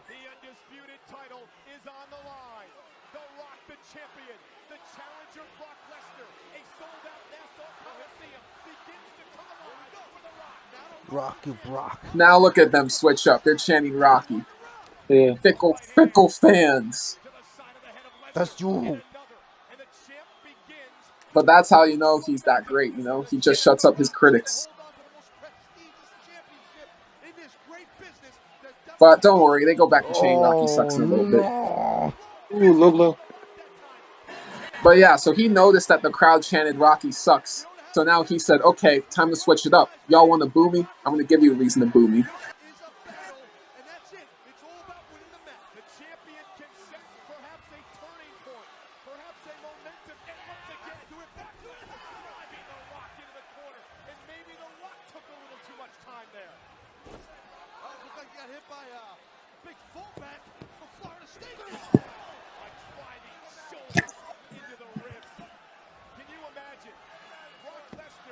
Dude. Yeah. Shit's crazy. It's so good. So and usually these are not Brock Lesnar matches are in the days of like Roman Reigns days. Like now it's like very fast. Brock Lesnar. Yeah.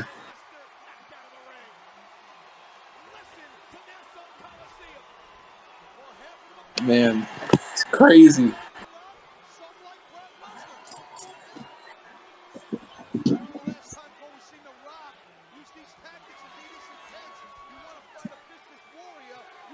Now he's the table.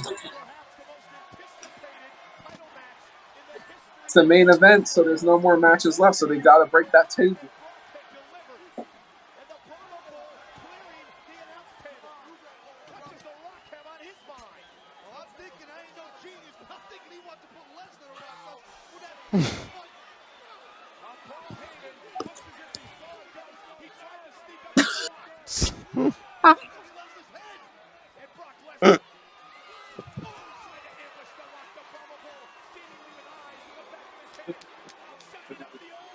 That's it. Whole time.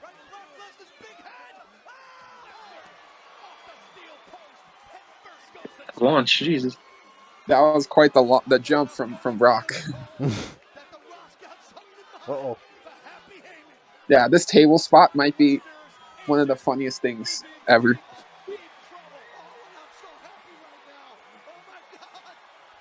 Rock bottom that ass.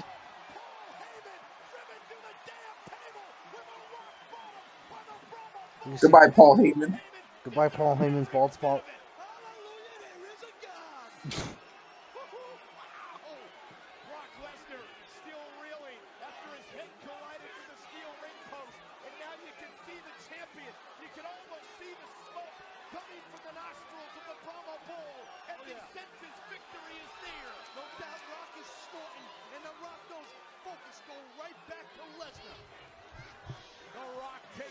The Brock.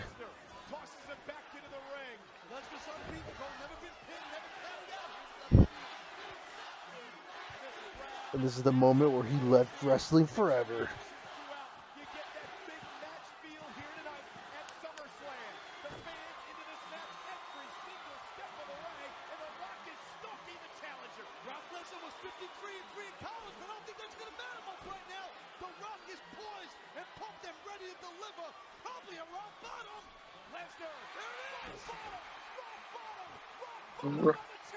Bro, Brock eats rock bottoms for breakfast.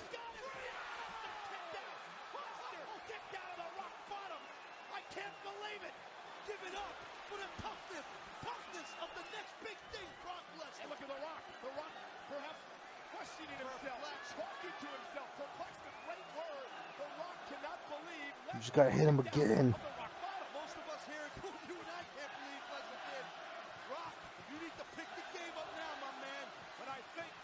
Fight forever.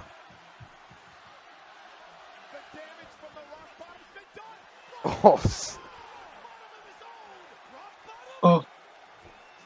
Rock bottom to a rock bottom. It's stolen finisher.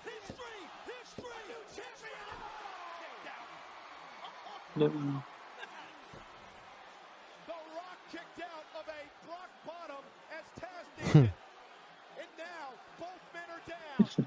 Begin the countdown.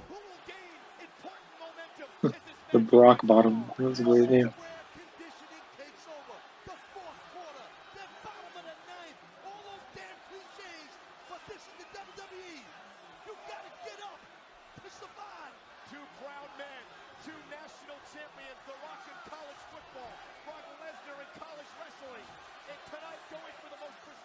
It's just so this is definitely an all-time great too.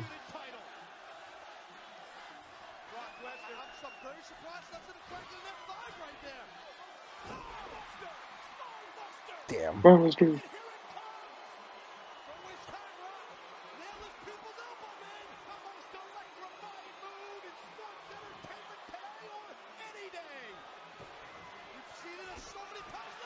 No. Break your finisher. Break your finisher. F-150 time. F-150. F-150. No. Nope.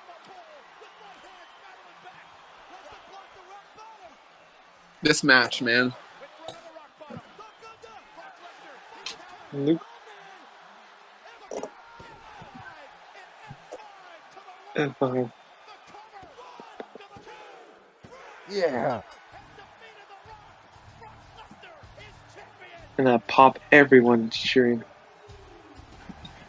So, are you guys ready for this? Yes. After the show went off the air, The Rock, you could look the promo up on YouTube. The Rock grabbed the microphone and said, "You people booed me at WrestleMania against Hulk Hogan. You people have been booing me for months, and you people booed me tonight. I'm done, and I quit."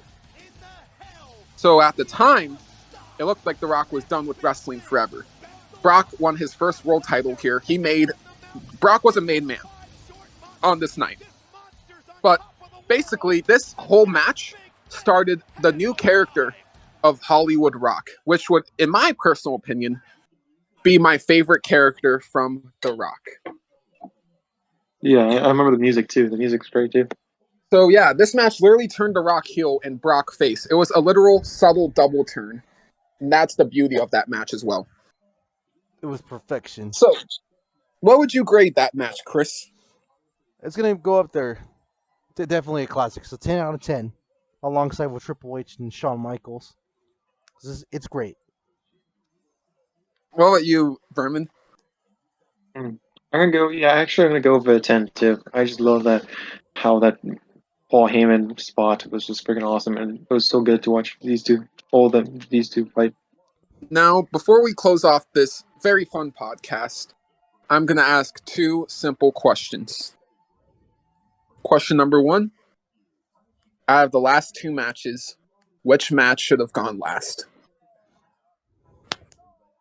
I think maybe the Brock Lesnar should have been should have been first, and then last would have been the Triple H match. Agreed here. For me. So, yeah, that's an interesting one. When it comes down to it, I think if we're talking from a professional wrestling standpoint, Triple H versus Shawn Michaels, in my heart, is the ending of the show to me, because that feels like the way that match ended feels like it could have ended a show or a movie, like it felt cinematic almost. It did. And that's why part of me felt like it could have ended with that. But at the same time, in 2002, that whole year was about establishing the next generation because Stone Cold was on his way out. The Rock was no longer a full-time wrestler. The HBK return was really out of nowhere.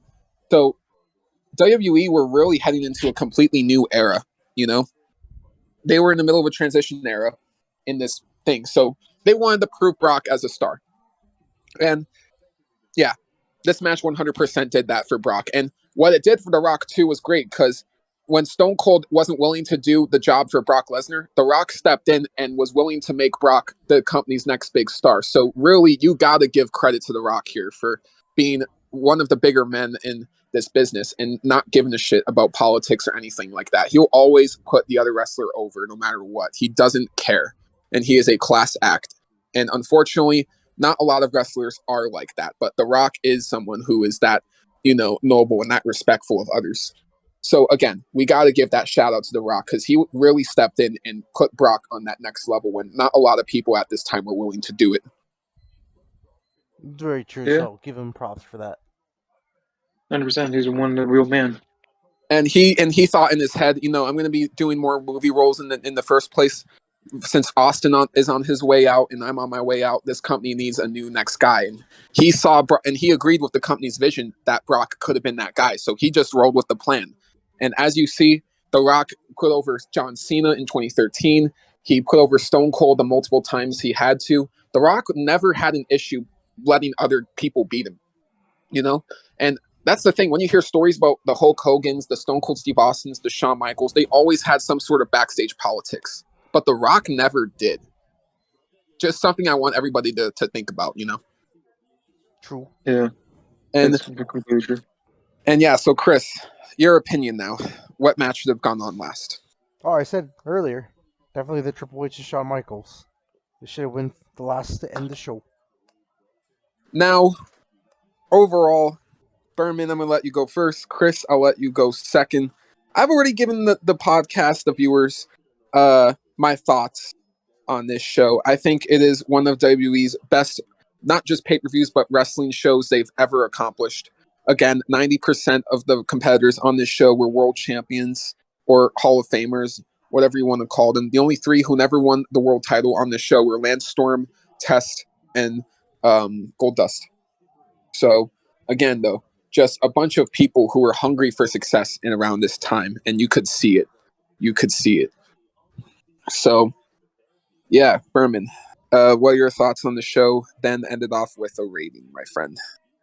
Yeah, this show is great. Definitely one of the best shows, and they had all the comedic relief with some fun ideas with the divas there. The great matches. There was not really a big bad match except with Chris. He doesn't like the Ric Flair one, but I don't care really that much. But all the matches had a great match. All of them had a great finish. Had some good rivalries with them, so I loved it. The two main events were great. One of the best main events of SummerSlam and wrestling history, probably. And I'd probably give this definitely, yeah, I'd probably say a 9.5 for me, with how good this pay per view is. This SummerSlam 2002 match. It was like card. And Beautiful review, man. I agree with yeah, a lot of that. So, Chris, your turn. I will say it's a classic, but I can't give this a 9.5. I can't do it. I just can't. There was maybe like 3 matches I disliked, and those promos are not good. But outside of the 3 matches, obviously was the Ric Flair one, and then it was the American Badass. It was okay, but it didn't need to be there. And then the tag team was it was fun, but unfortunately the ending kind of killed it. And then, again, the promos, like I'm only laughing at it now just because of how bad it is, like timely. But the pay per view, it's solid. It's gonna get an 8.5 for me personally. It's not the greatest I've seen, but there's a lot of good things out of this pay per view. Cited a few 8.5 things. is still a high grade, man. It's a classic, so I'm not even gonna hate because I liked it. If I may personally ask, what were the 3 matches you weren't very keen on? Oh, it was the Ric Flair one. Didn't care Okay. for it. The Okay. tag team match was okay. It wasn't that great. All right. And then the Undertaker match was like whatever. Okay. And then the promos. So, all right. So, I'm going to respect your opinion. See. I'm going to add my opinion to those matches, personally. Okay. Jericho Flair, I could see why you disliked it. I personally thought it was just like a mindless, fun, entertaining match, which is why I just see it as a simple 7, personally. And then, as for the tag team match, I thought it was actually really good wrestling when you pay attention to some of it. Sure, some of the spots were ridiculously stupid, like the ass spot from Goldust in the near beginning, or the really bad finish. But if you kind of slide those 2 things, it's very good wrestling. So 7.5 for that match for me. Mm-hmm.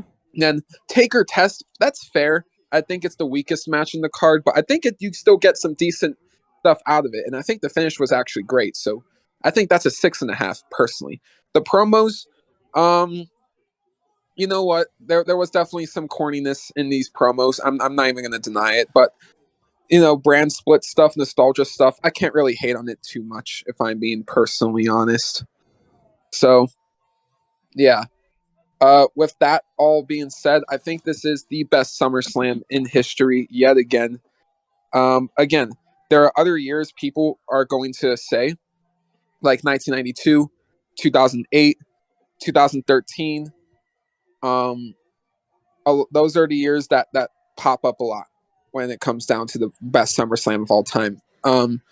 Again, Chris is going to have to see more SummerSlams before coming to his conclusion for what's the best SummerSlam.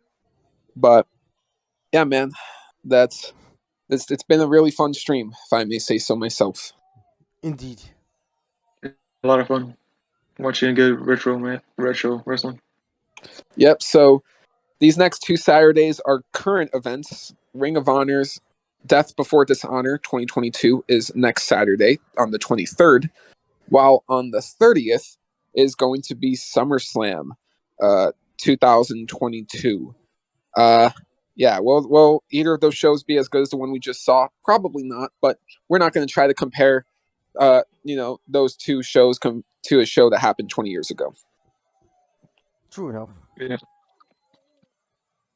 So, yeah, anything else you guys would like to say? Finish off the stream? Nothing to say. Anyone who's watching us, have a good day. Fair enough. Yeah, thank you all for sticking around if you all watched it from start to finish. Y'all are crazy if you did. But yeah, Chris, anything from you? Yeah. Screw slap chops. All right, not a fan of the chops. Well, thank you all so much for watching this episode. I've been Daniel. I've been Berman. That'd be Chris. And we'll see you all in the next Retro Rewatch, which may be quite a while from now, but who knows? We'll see what happens. Take it easy, everyone.